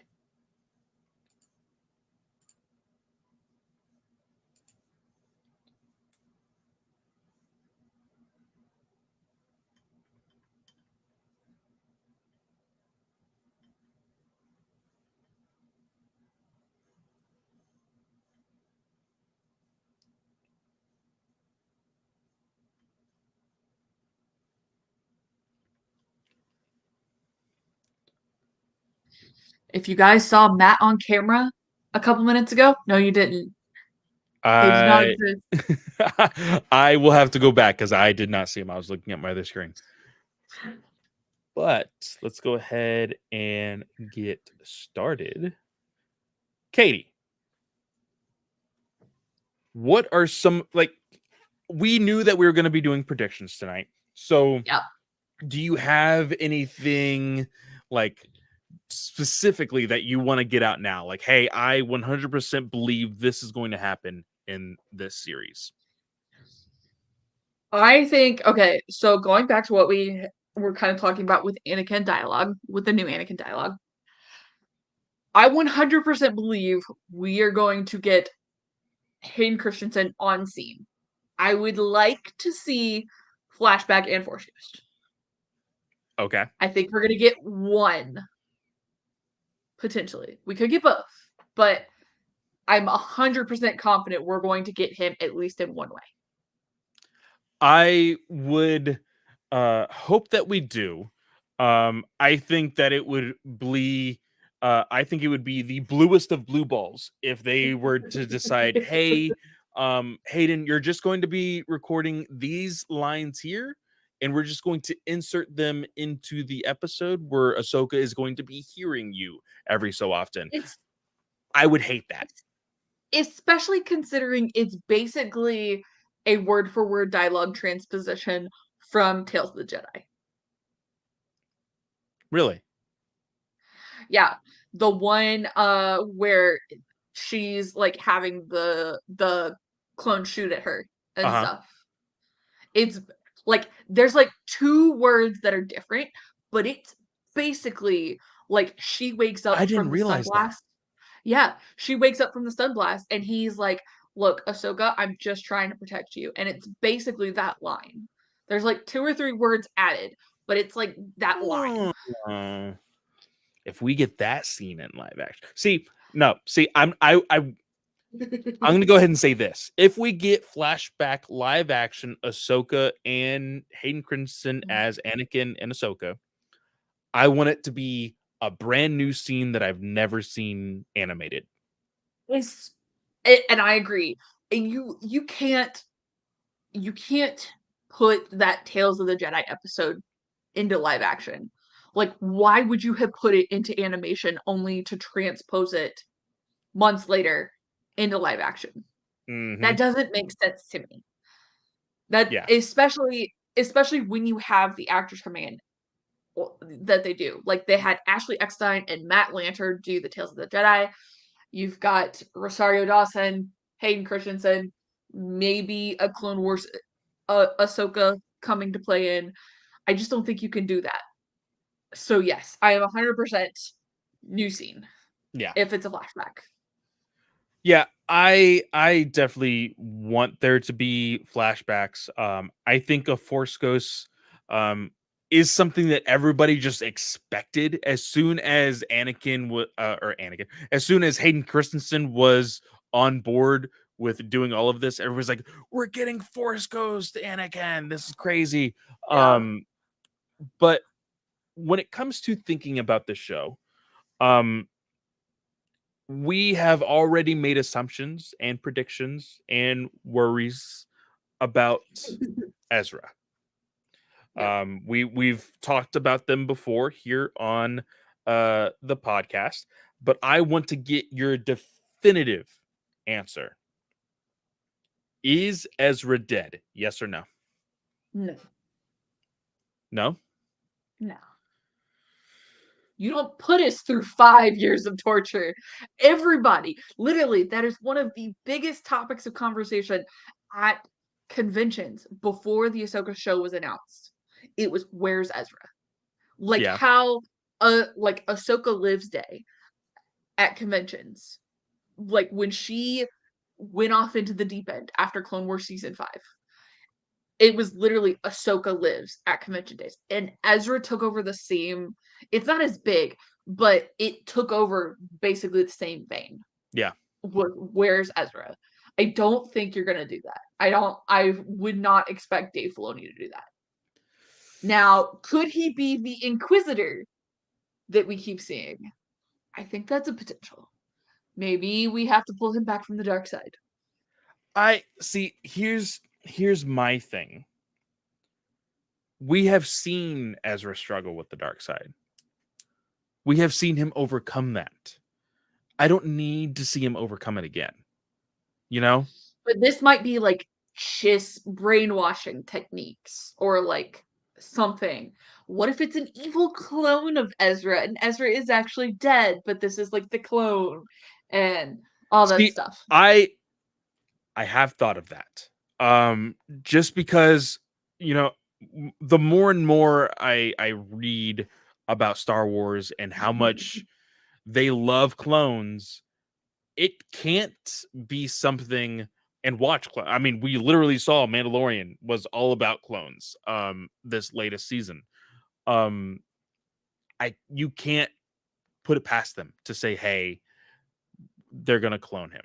Um especially like just think of that. I can legitimately see Thrawn's little gears turning um during the struggle of the Purgle going into hyperspace. Ezra and Thrawn are tussling and everything else. Ezra does not make it out alive. By the time the Purgles stop their hyperspace travel, Ezra's dead and Thrawn is barely alive. So we're gonna get Sabine to the dark side, is what you're saying. I I don't think think Sabine survives that.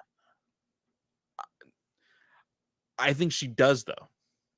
I think she does not only through the training of Ahsoka, but through everything she's been through with Kanan, with Hera, with all of 4 seasons of Rebels. We know that she is a strong individual. And I think there is a possibility of Thrawn taking that dead body of Ezra and cloning him and saying, "Hey, this this individual was a strong opponent and nearly got me killed. Kudos to him. I want him on our side." And they make a Yeah, clone of him. I think that is yeah, something Thrawn would do. yeah. I get you. All right. So we have seen in the trailer, and this isn't necessarily a prediction, but kind of getting your thoughts. We have seen Sabine in the trailer. She's fighting with Shin, who's the white-haired Sith Force user person. Not Yeah. Sith. They have orange lightsabers and not red. So we see that fight. She is on the ground, and we hear the comment about power, or like you have no power. But Sabine is sitting there with her hand up like she's going to force push Shin away. What do you think if Dave Filoni turns Sabine into a Jedi? So I have been wrestling with arguing with people saying that this isn't a possibility. And I am always one to say, screw your legends. They're cool, but it's not canon, right? That's always something that we have said here on this show. But Yes. taking something that is not canon and putting it into canon is something that Filoni does best.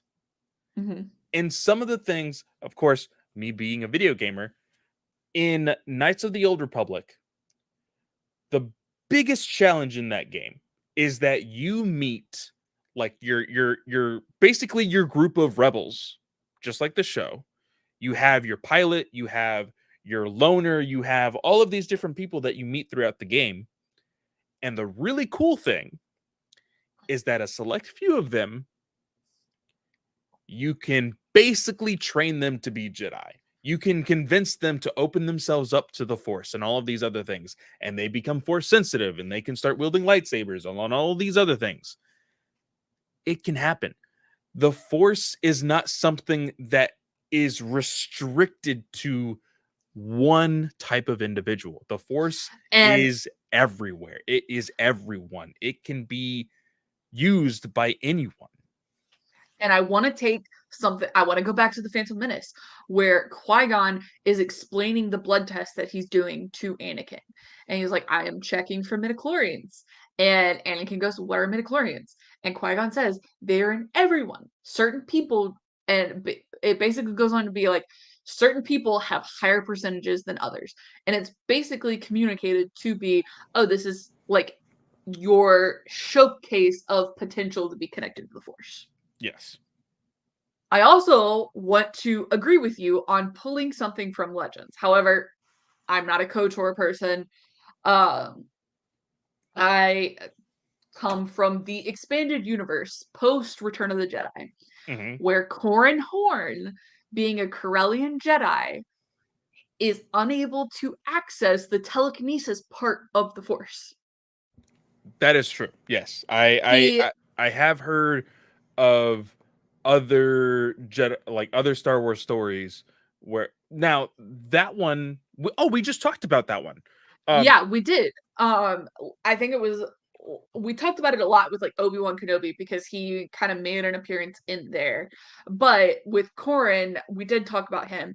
But that's like a thing for Corellian Jedi is that they had trouble accessing telekinesis unless it was like a dire emergency. What if Filoni's going to take that, but then manipulate it for Mandalorian Jedi with the Mandalorian heritage? I would not be mad about it. Because, and hang on, so Corrin had always been able to have like a heightened sense of like danger and like finding things. What if that's the explanation for why Mandalorians are so warrior driven and how they have an excellent danger sense? They have this deep connection to the Force, but it's just there in a different way compared to Ezra, compared to Kanan, compared to Luke.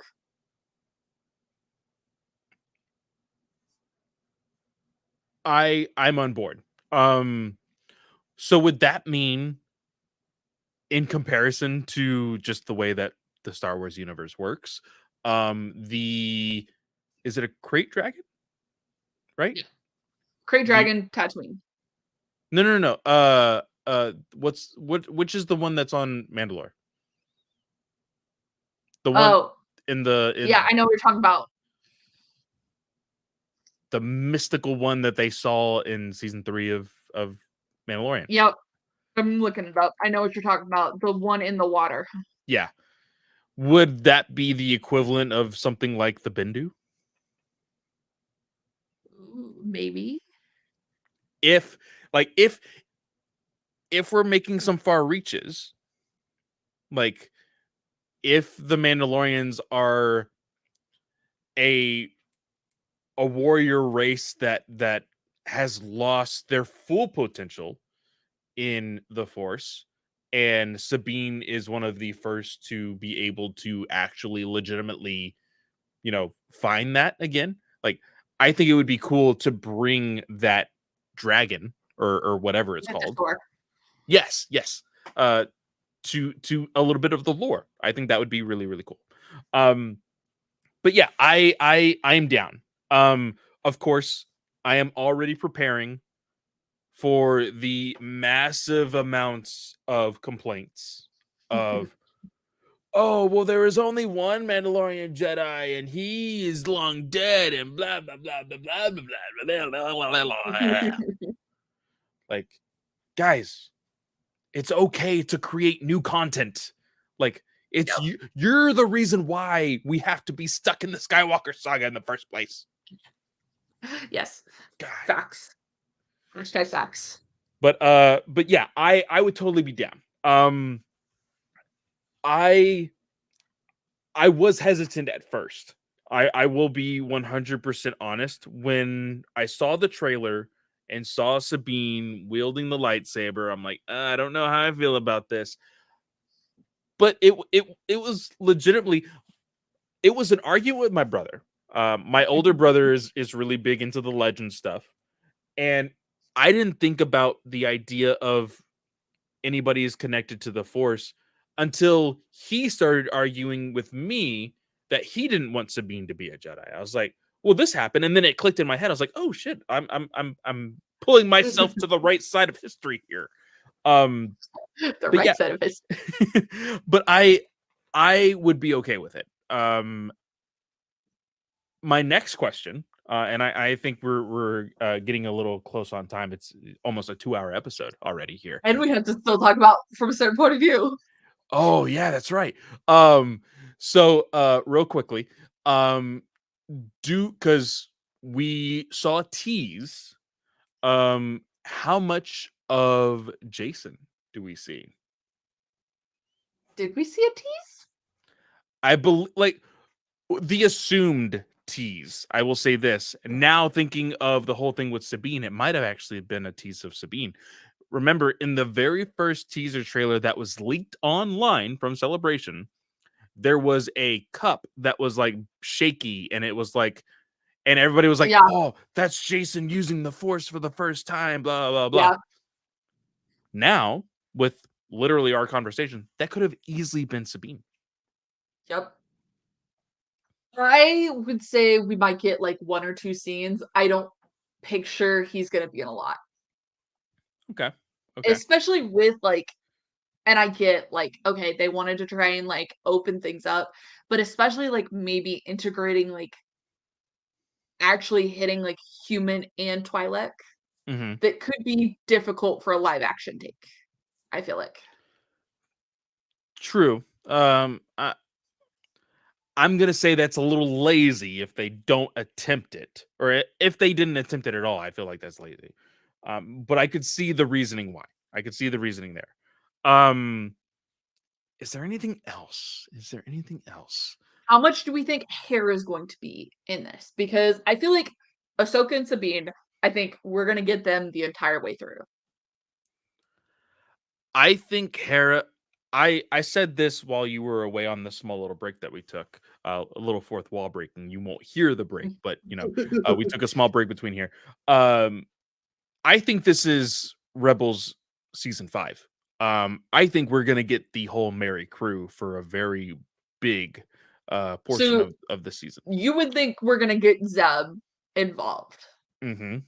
See, I think I'm really thinking he's only gonna be one or two episodes. I I genuinely think that Filoni somehow manipulated Lucasfilm to be like, "Hey," he pitched the Ahsoka show, but it's secretly Rebel season 5. That's what I think. And again, that pisses me off because you're naming a show after a character, and this is my one pet peeve with Andor is that you named it Andor, and yet we're spending so much other time with all these other people. Hmm. You can't. It pisses me off, and it's a pet peeve of mine. Like Thrawn, Thrawn actually has three protagonists: Arinda Price, Vanto, and Thrawn. Yeah.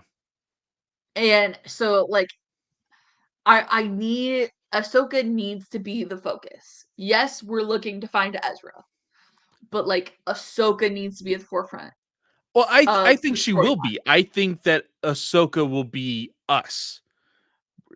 She's going to be the one asking the questions and learning all of this new information because she hasn't been with the group for quite some time. But I think that this is again, I think this is more me getting my hopes up, but I think this is Rebel season 5. You just can't name it Rebel season 5 because you can't go from animation to a live action and put it all in one series. Nobody Yeah, would make any sense of that. Um, yeah. but that's So just the way I think. here's my predictions. I think Hera is going to be 5 or 6 episodes. I think Zeb 1 or 2.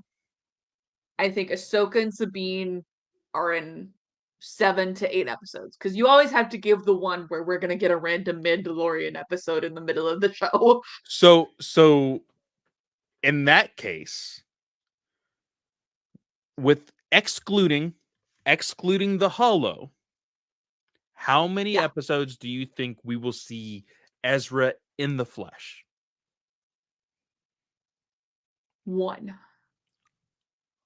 I'm still thinking we're gonna get him at the very end, and it's gonna be a cliffhanger. I would hate it. I would hate it.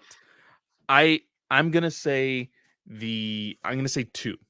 I'm gonna say two. You're It's gonna gonna say be two? I'm gonna say it's the last two, because Okay. there's this inkling in me. It's the one question everybody wants answered. And Lucasfilm and Dave Filoni, they know, oh, they will watch the entire series to find out what happened to Ezra.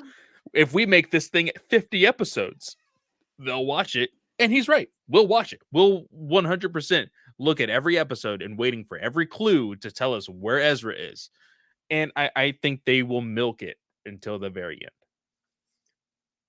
All right, last question for how many episodes somebody's going to be in. And I don't want to dwell too long on this Okay. because I have one final question before we get to From a Certain Point of View returns. So this is two questions. But Thrawn, how many episodes do you think we're going to get Thrawn? Thrawn, I think, is going to be introduced by the third episode. And I think he will be sporadic. But I think it'll be, I'm going to say 4 episodes total that we will actually see Thrawn. I think it's 4 episodes total. I'm going to say we're going to get him in episode 2 because I think that's why they're doing 2 episode premiere. Okay. And that's going to be like their lead into the rest of the season. I think I'm going to go 3 Okay. though. Because I think for a TV show and just kind of knowing like what the Mickelsons kind of not speaking like literally, but like I don't feel like the Mickelsons are very big on prosthetics and makeup. Mm-hmm. So especially for a TV show, I don't think Lars is going to want to be in the makeup a lot. He was like, hey, you get to make me all blue and pretty for 3 days, and that's all you got me for. And I think that will obviously change with Heir to the Empire. I think the Heir to the Empire movie, I think, will be a little bit more involved, but they're also going to have bigger budget for like, He's like, hey, CGI my whole face, you know. yeah, Yeah, I could see 3. Thinking about it, 4 is literally like half, if not a little bit less than half of the yeah, it's 8 entire. episodes, so Yeah, that's why I'm thinking 3. yeah, it might be 3. I'll go ahead and backtrack, and I'll agree with you with 3. If it's 4, I'm gonna be mad that I backtracked, but I'm gonna say 3 now. All right, the last question I have: how do you think Hu Yang is going to come back in the show? Ooh, we haven't even we didn't even see how he was or where he was during Order Yeah, 66. the last thing we saw um for Hu Yang was in where he's taken apart and he's literally just a head. Yeah. I don't know. I genuinely don't even have an answer for you. Um Maybe that's an answer to how Ahsoka got off Malachor? Yeah. I I maybe. I don't know. I genuinely don't know. Like, it's just a surprise that he's a part of this series. Um Right. I That's a good question. I don't know. What do you I think? love David Tennant as the Doctor, so when seeing him in the trailer, I mean that was the highlight of the trailer for me. It was like more David Tennant. Um, I really don't know either. It's just been something I've been thinking about, and I honestly don't know. It could be anything. I mean, like he could literally be Ahsoka literally calls him and is like, "I need to write off Malachor," and he'd be like, "Okay." But also, had he get out of the temple, I do think we're gonna see how he got out of the temple. I do. We're gonna get our one Order 66 flashback, and it's gonna be about Hu Yang. You laugh, Oh. but I'm being serious. Well, I know it's true though. Like, it's been like the big thing with these Star Wars shows on Disney Plus, and Travis Snell hates them, and I think it's hilarious. Uh, I think that will happen. Yeah, just because I just want to hear Travis complain now. Like, I want to see it happen. All right, y'all. So we're gonna transition into our book club moment of the week. We are going to be talking 5 stories from a certain point of view, Return of the Jedi, for the next 8 weeks. So this will conclude November-ish. But just so you can be aware, the book is not officially out until August 29th. However, the embargo is up, so we are going to go ahead and start. However, since the embargo is up, and I have not finished from a certain point of view, Return of the Jedi, but I wanted to kind of get first impressions. Let me see, where are my notes? I think I am at almost the halfway point Jesus is where I'm at. Christ. I literally have only read 5 stories, Katie.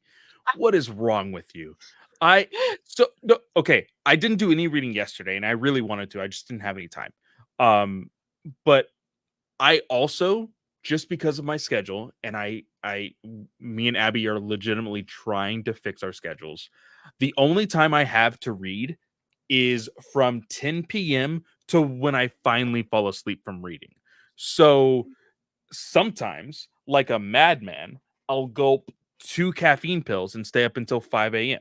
Um, and that's usually how I finish all of the books that we need to review like the next day. I'm like, let's do it.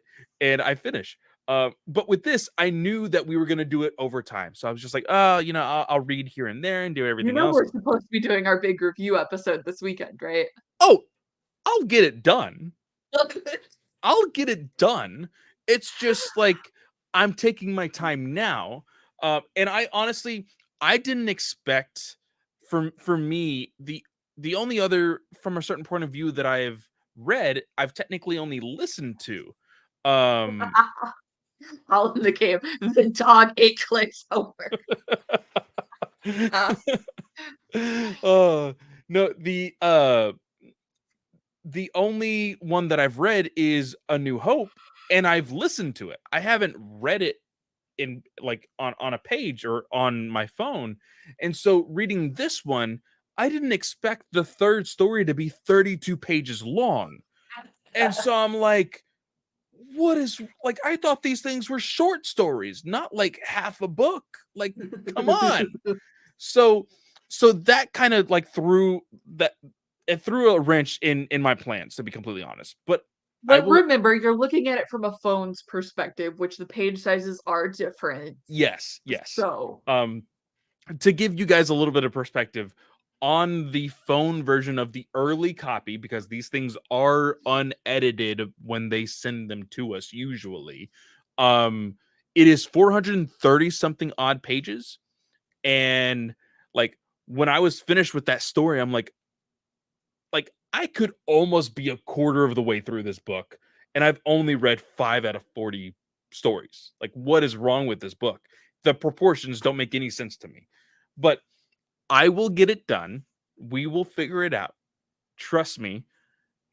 Th- my dog would literally have to eat not only this phone, but this phone and my iPad for me to not be able to read these books. So I will get it done. I promise.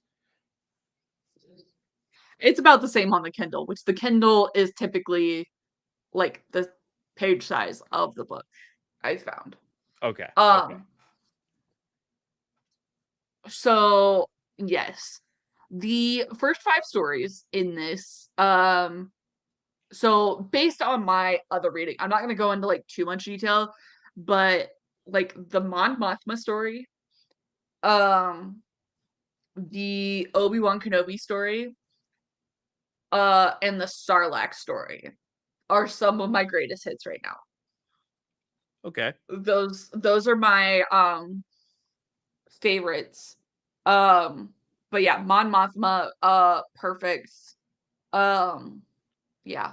That's kind of like there's some quick, succinct stories in here that I really enjoy, but like those hit me in the emotions.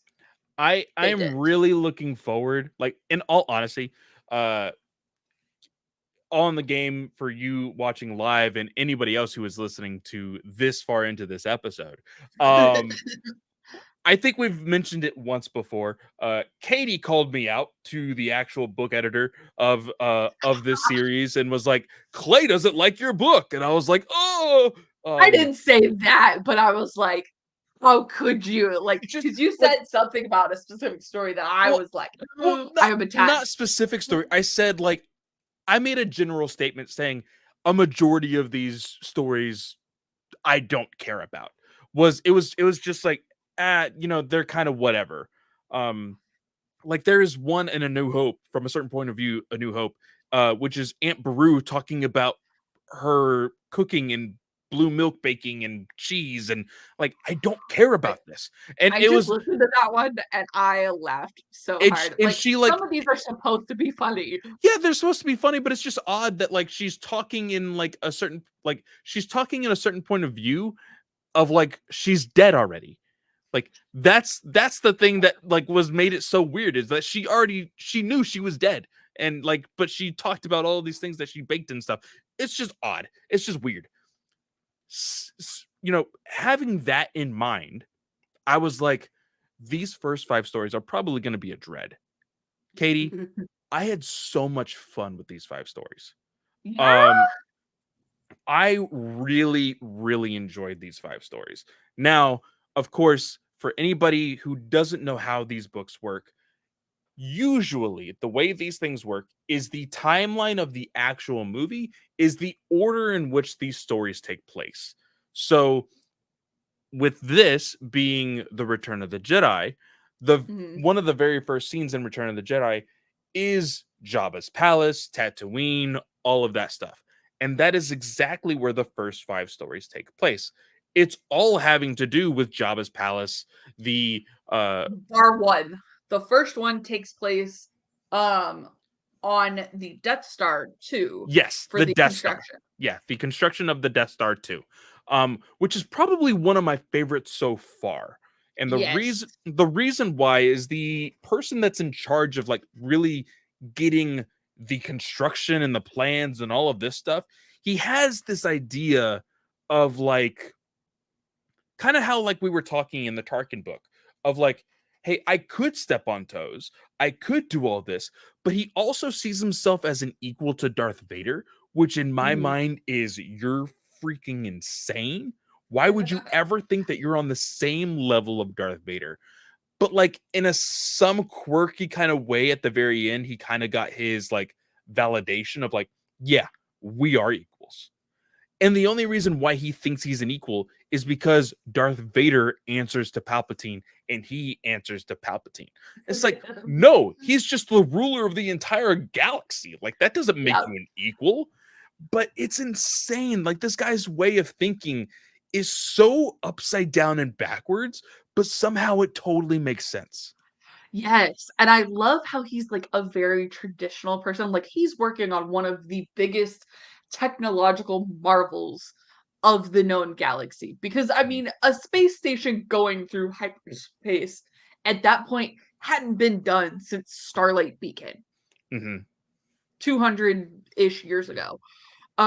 So like, but he's over here, he's using like miles of flimsy plast to like write all these instructions down, to like jot notes, to draw diagrams. Like, I love how like traditional he is, and like he's manipulating the deadline because basically the emperor, he figures out the emperor wants the Death Star completed, but the full station, like start to finish, will not be completed. So he figures out what the Emperor is actually after, which is the freaking laser. He wants the laser operational. And that's how he makes the world go round and everybody happy. Yeah, And like, like I which love that. which is so funny because you look at the Death Star in Return of the Jedi, and you're like, that thing's broken. Like, how is that even like Yeah. the whole thing about the movie is like, oh, that thing can't be operational. And Yep. it is. And you find out why. It's because they cut corners and they're like, hey, we only need one thing for this thing to work, and that thing needs to be finished by this time. And he's like, cool, I'll do it. Like, and he even like, I like how he goes to Vader. He's like, oh, all of these things that you asked for, it's not going to get done. But this one thing you asked for, I can do that. Yep. And Vader for a second is like, I love the portrayal of Vader in this story because Yes. Vader is so stone cold. Like, I am not somebody you can fuck with right now. Don't like, because at one point he like hands him a data pad and Darth Vader just like takes it. It doesn't even look at it. He's just like, you're gonna answer to, like, you're gonna talk to me. I'm not gonna look at this data pad. You're gonna give me the answers. You're gonna talk to me in my face. And if you're lying to me, I'm gonna see it in your face. Because the big thing that this individual is like he's enthralled by Darth Vader as well, because he talks about, like, the so many times that Darth Vader has force choked somebody. And like there comes a time where like he thinks it's going to happen. He's like, "Oh, instead of this grip around my neck, I'm actually getting like actual validation from Vader himself." So yeah, like we win all day long, type of thing. Uh so yeah, I really enjoyed this first story. It was a little oddly paced as like the first story, Yeah. just because I wasn't really expecting that kind of story to open the book with. It was just like, Yeah. oh, the Death Star 2, which would totally make sense because again, whenever like the trope of Star Wars movies that I've always made fun of is like, hey, you need a Death Star, you need a Death Star 2. Oh, we need another giant machine that's going to destroy more planets. We got it in the sequel trilogy as well. So for this, it's like, yeah, you're gonna open it to one of the most iconic things that happened in the Star Wars movies. So yeah, I really enjoy it. Yep. All right, this Max Rebo story. I hate this story. I This love Phil Zozak. I did not. I was not eased this into this one. this was one giant Saturday morning cartoon. That's all this was. Like It's a very good comparison. I could literally imagine all of the doink doink doink, like all of the freaking onomatopoeias for what happened in this story. I could literally hear in my head out as I was reading it. Mm. I have never understood the mass hysteria of loving Max Rebo. I've never understood it. No, me either. Never. But Love Shadow. he has such a fan base to the point where this small blue naked individual has statues that you can purchase of him. I will never understand it. Never. Same here. And like I don't mind the story being here, but I was like, to have it here, like in the start of the book. Like, and it was better the second time around. Because I got to read this one twice. But I was like, And I will admit, it does give you a little bit more context to the other stories that are told immediately after this, yes. because a lot of these stories take place at Jabba's palace where Max Rebo is playing. And so they Yeah. like they reference a little bit of the stuff. And it's honestly, I didn't get the chance to, because I had told Katie, hey, I'm probably gonna read the first five that I think are gonna be good, and then I will start from the beginning and start reading. I didn't get the chance to do that. So I just started from the very beginning. And I don't necessarily think you need to read the prior stories before you read any other story within this book. I don't think that's how usually these things work.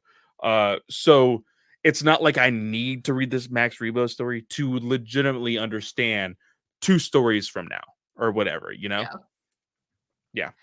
And like I enjoy reading these in order because I think there's always, and especially like in this case, like maybe not in like Tales of Light and Life, the High Republic anthology.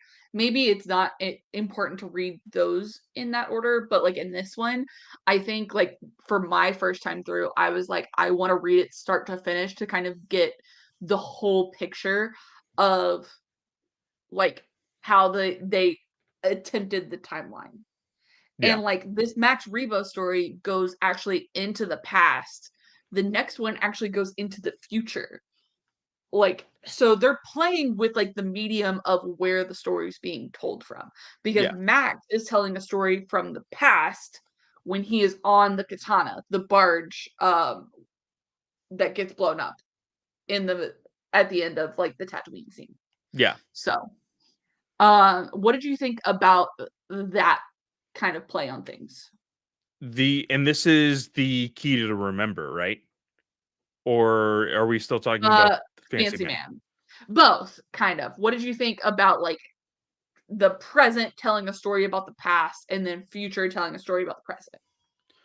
I I enjoyed them both. I will say Fancy Man was a little bit of a chaotic mess when it came to the way the story was kind of all over the place. Again, like I said, it's a Saturday morning cartoon. It is all over the place. I I could see this thing being animated, honestly. Um, but the key to remembering, um, I really like this one because Yeah, I almost forgot about this character entirely. I yeah, forgot that there's a moment where we there is an actual scene in Return of the Jedi where you see where the two C3PO and R2D2 they go into basically a torture chamber for all the other droids. I completely forgot about that until reading this story. Um yeah, and the and main there's character is EV, 99. yes, 9D9, like literally Yeah, 9D9. Um, and I like while I was reading it, I was just calling her D9. Um, D9 is such a complex character. mhm. It's and you ask anybody, hey, do you know who 9D9 is? Nobody's gonna know who that character is. And it's absolutely batshit crazy that I just said out of my own mouth that D9 is a complex character who nobody's going to care about, which is absolutely amazing how Olivia could make me care about this character because she goes through this whole thing about like my life's work is torturing droids and I love my work. And then again, just like in A New Hope, R2D2 goes to this droid and is like, "Hey, I'm on a secret mission to save the galaxy. You want to help me? I can set you free." Blah blah blah. And that literally changes her freaking life. Like, like just this small little whisper from R2D2 literally basically like just brain ninjas this droid and is like, I have to question my entire life's work. Yeah. And she's And like, this is the torture droid. Like, yeah, this is, like, the main torturer who, like, goes, "Oh, well, like, put a restraining bolt on him, send him to Jabba for C-3PO, and you will fit nicely on the barge serving drinks." Like, yeah, like that's this droid. a character that nobody would have even batted an eyelash at while Yeah. watching the movie. It's just it is literally a scene to connect to other scenes. That's all it is in the movie. But they're able to take this character and give them actual background, give them a complex mind, and have you legitimately care about this character to the point where when shit is going down, my brain immediately goes to, wait a minute, is she gonna make it out alive? What's going on? Like, it's terrifying. Um, and and just like in the Max Rebo story, because like you said, it's from the future talking about the past, and then the past talking about the future. The Max Rebo story, I thought I was like skipping pages because when at a moment there, it's literally talking about Max Rebo flying into the air from this giant freaking explosion. I'm like, okay, that's not how this story starts. Like, what's going on here? And then it goes on to the Max Rebo story. Um, but with this, with her, she goes through all of this, and I can't remember what is it that she does. So she's She like that office countdown, like 0 days since we last screwed up. yeah, yeah, yeah. And she gets like shut down. She gets shut down, so she makes it out alive, and she like it's like if this is one thing I could relate to, it was just like, oh, I don't know how much time has passed, but time has passed, and like she was just some other person's droid living the life. Like that's it. Like Yeah. she didn't have to like she eventually got to a point where she was serving in a bar. But like Which she's the bartender on Tatooine in The Mandalorian. yeah. Yeah. And she even like there comes a point where somebody comes into the bar and like her old programming for a split second is like, "Hey, you could torture this person." And she's like, Mhm. "Whoa, whoa, whoa, hold on. I didn't make it all this way to probably get, get kicked out of this bar and get dismembered basically." So, Yeah. I it's insane how much character you can write into somebody that literally only has about 30 seconds of dialogue in a movie. Yeah. Completely. Like Olivia did an incredible job with Yeah. this. Okay, so the next one is Bib Fortuna. And I didn't hate this one, but it wasn't bad. Like it was like not the top of my list. Yeah, it wasn't my favorite either, but I want you. I talked a lot for the key of remembering. What were what was your idea on the thoughts of Big Fortuna in this one? It was interesting, and I think my biggest issue is that I've never been a Bib Fortuna fan. Hmm. Like, he was never, like, a character now granted, EV-99, I was never like, I wonder about her." But, like, Fortuna, I, like, actively hated his guts for some reason. I don't know why. Like, you think I would hate Jabba more than I hated Bib Fortuna, but no, I was never a Fortuna fan. Um, I enjoyed the little snippet of, like, Lando sneaking on the barge. I enjoyed getting to, like, see that perspective. I still would like to know how he got into Jabba's palace. Like, that would be interesting for me. Um, I also thought the list element for this story was very interesting. Like he talks about his list of everything he hates. And apparently it's spread out across a droid that is no longer with him and then three different data pads. And it's like, you hate that much stuff. But it just kind of tells the story of like how he gets set up to be the head of Jabba's empire before Boba Fett comes into play.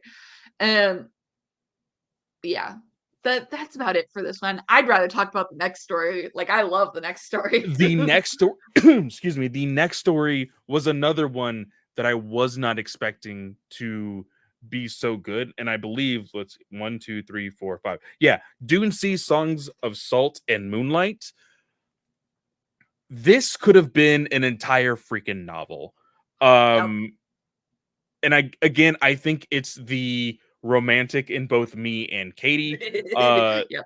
this story it's about these two lovers that were separated and one of them becomes a dancer for Jabba and the other one Singer. sorry not dancer singer for Jabba while the other one is literally out living his dream and making big bucks and everything else and there's like this sweet romantic like goodbye between them both Mhm. and it jumps like 2 years later and this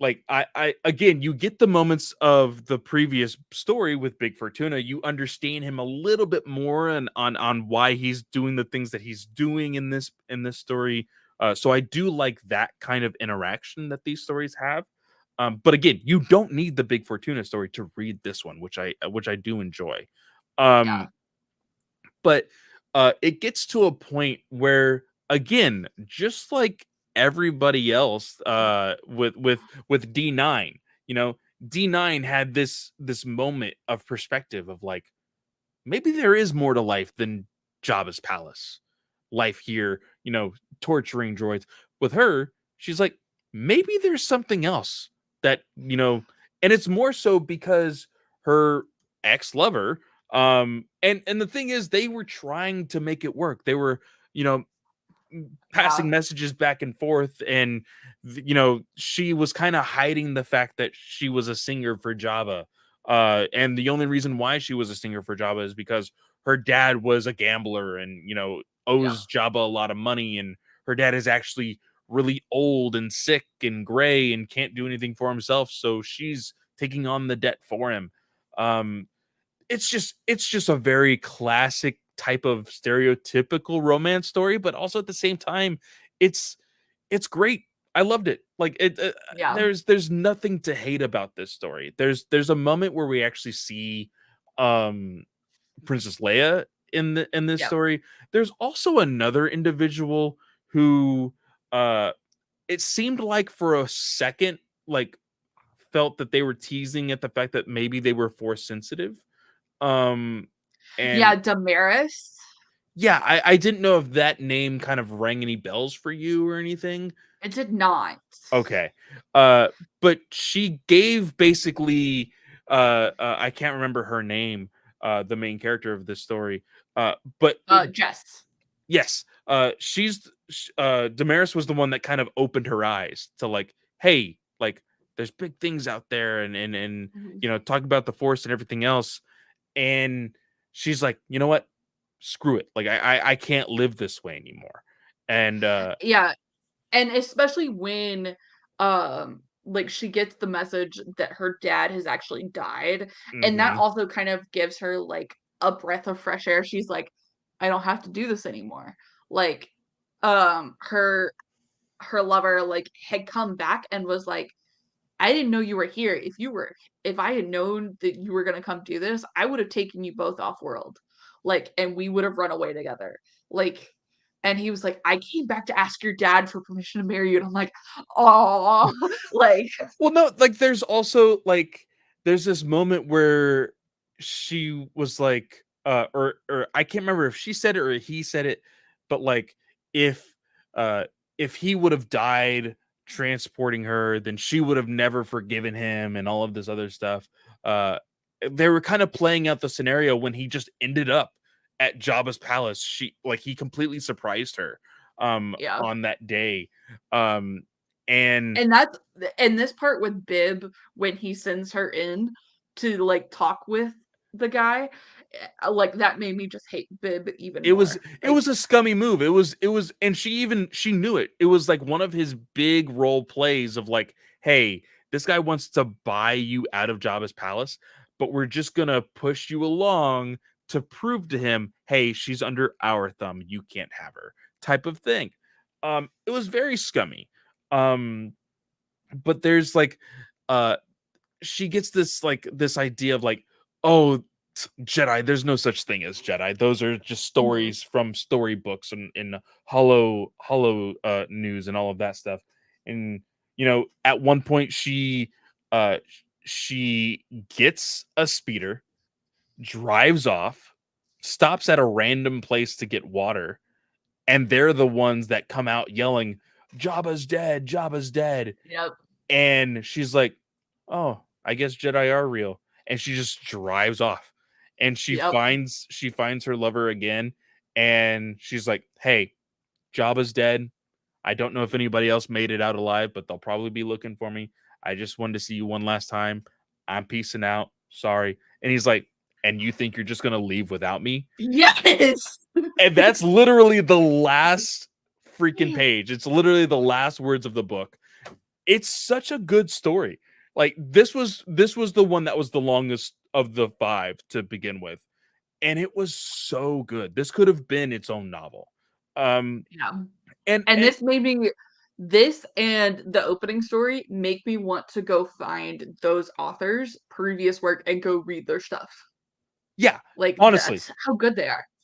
And here's another thing, because I can honestly tell you that I would backtrack if somebody were to say, "Oh, there's gonna be a movie called freaking Dune Sea Songs of Salt and Moonlight," and I recognize that title. I'm like, why are you making this?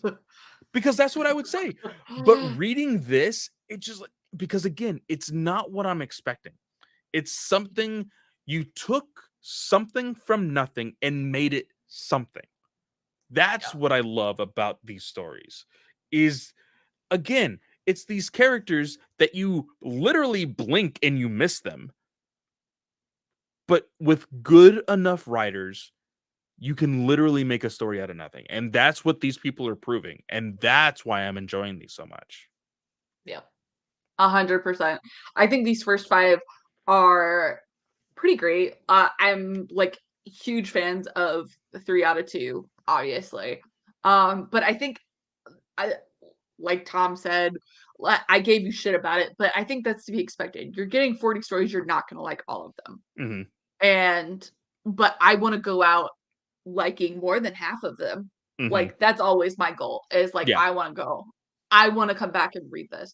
And I'm in the middle of listening to A New Hope again. I'm gonna go back and listen to Empire Strikes Back because as we continue to go through these, there's going to be characters that have stories in each one, and I wanna be able to go back and reference those stories. So, Yeah. that's where But I'm at. yeah. Yeah. Very, very So we will be exciting. covering 6 through 10 next week.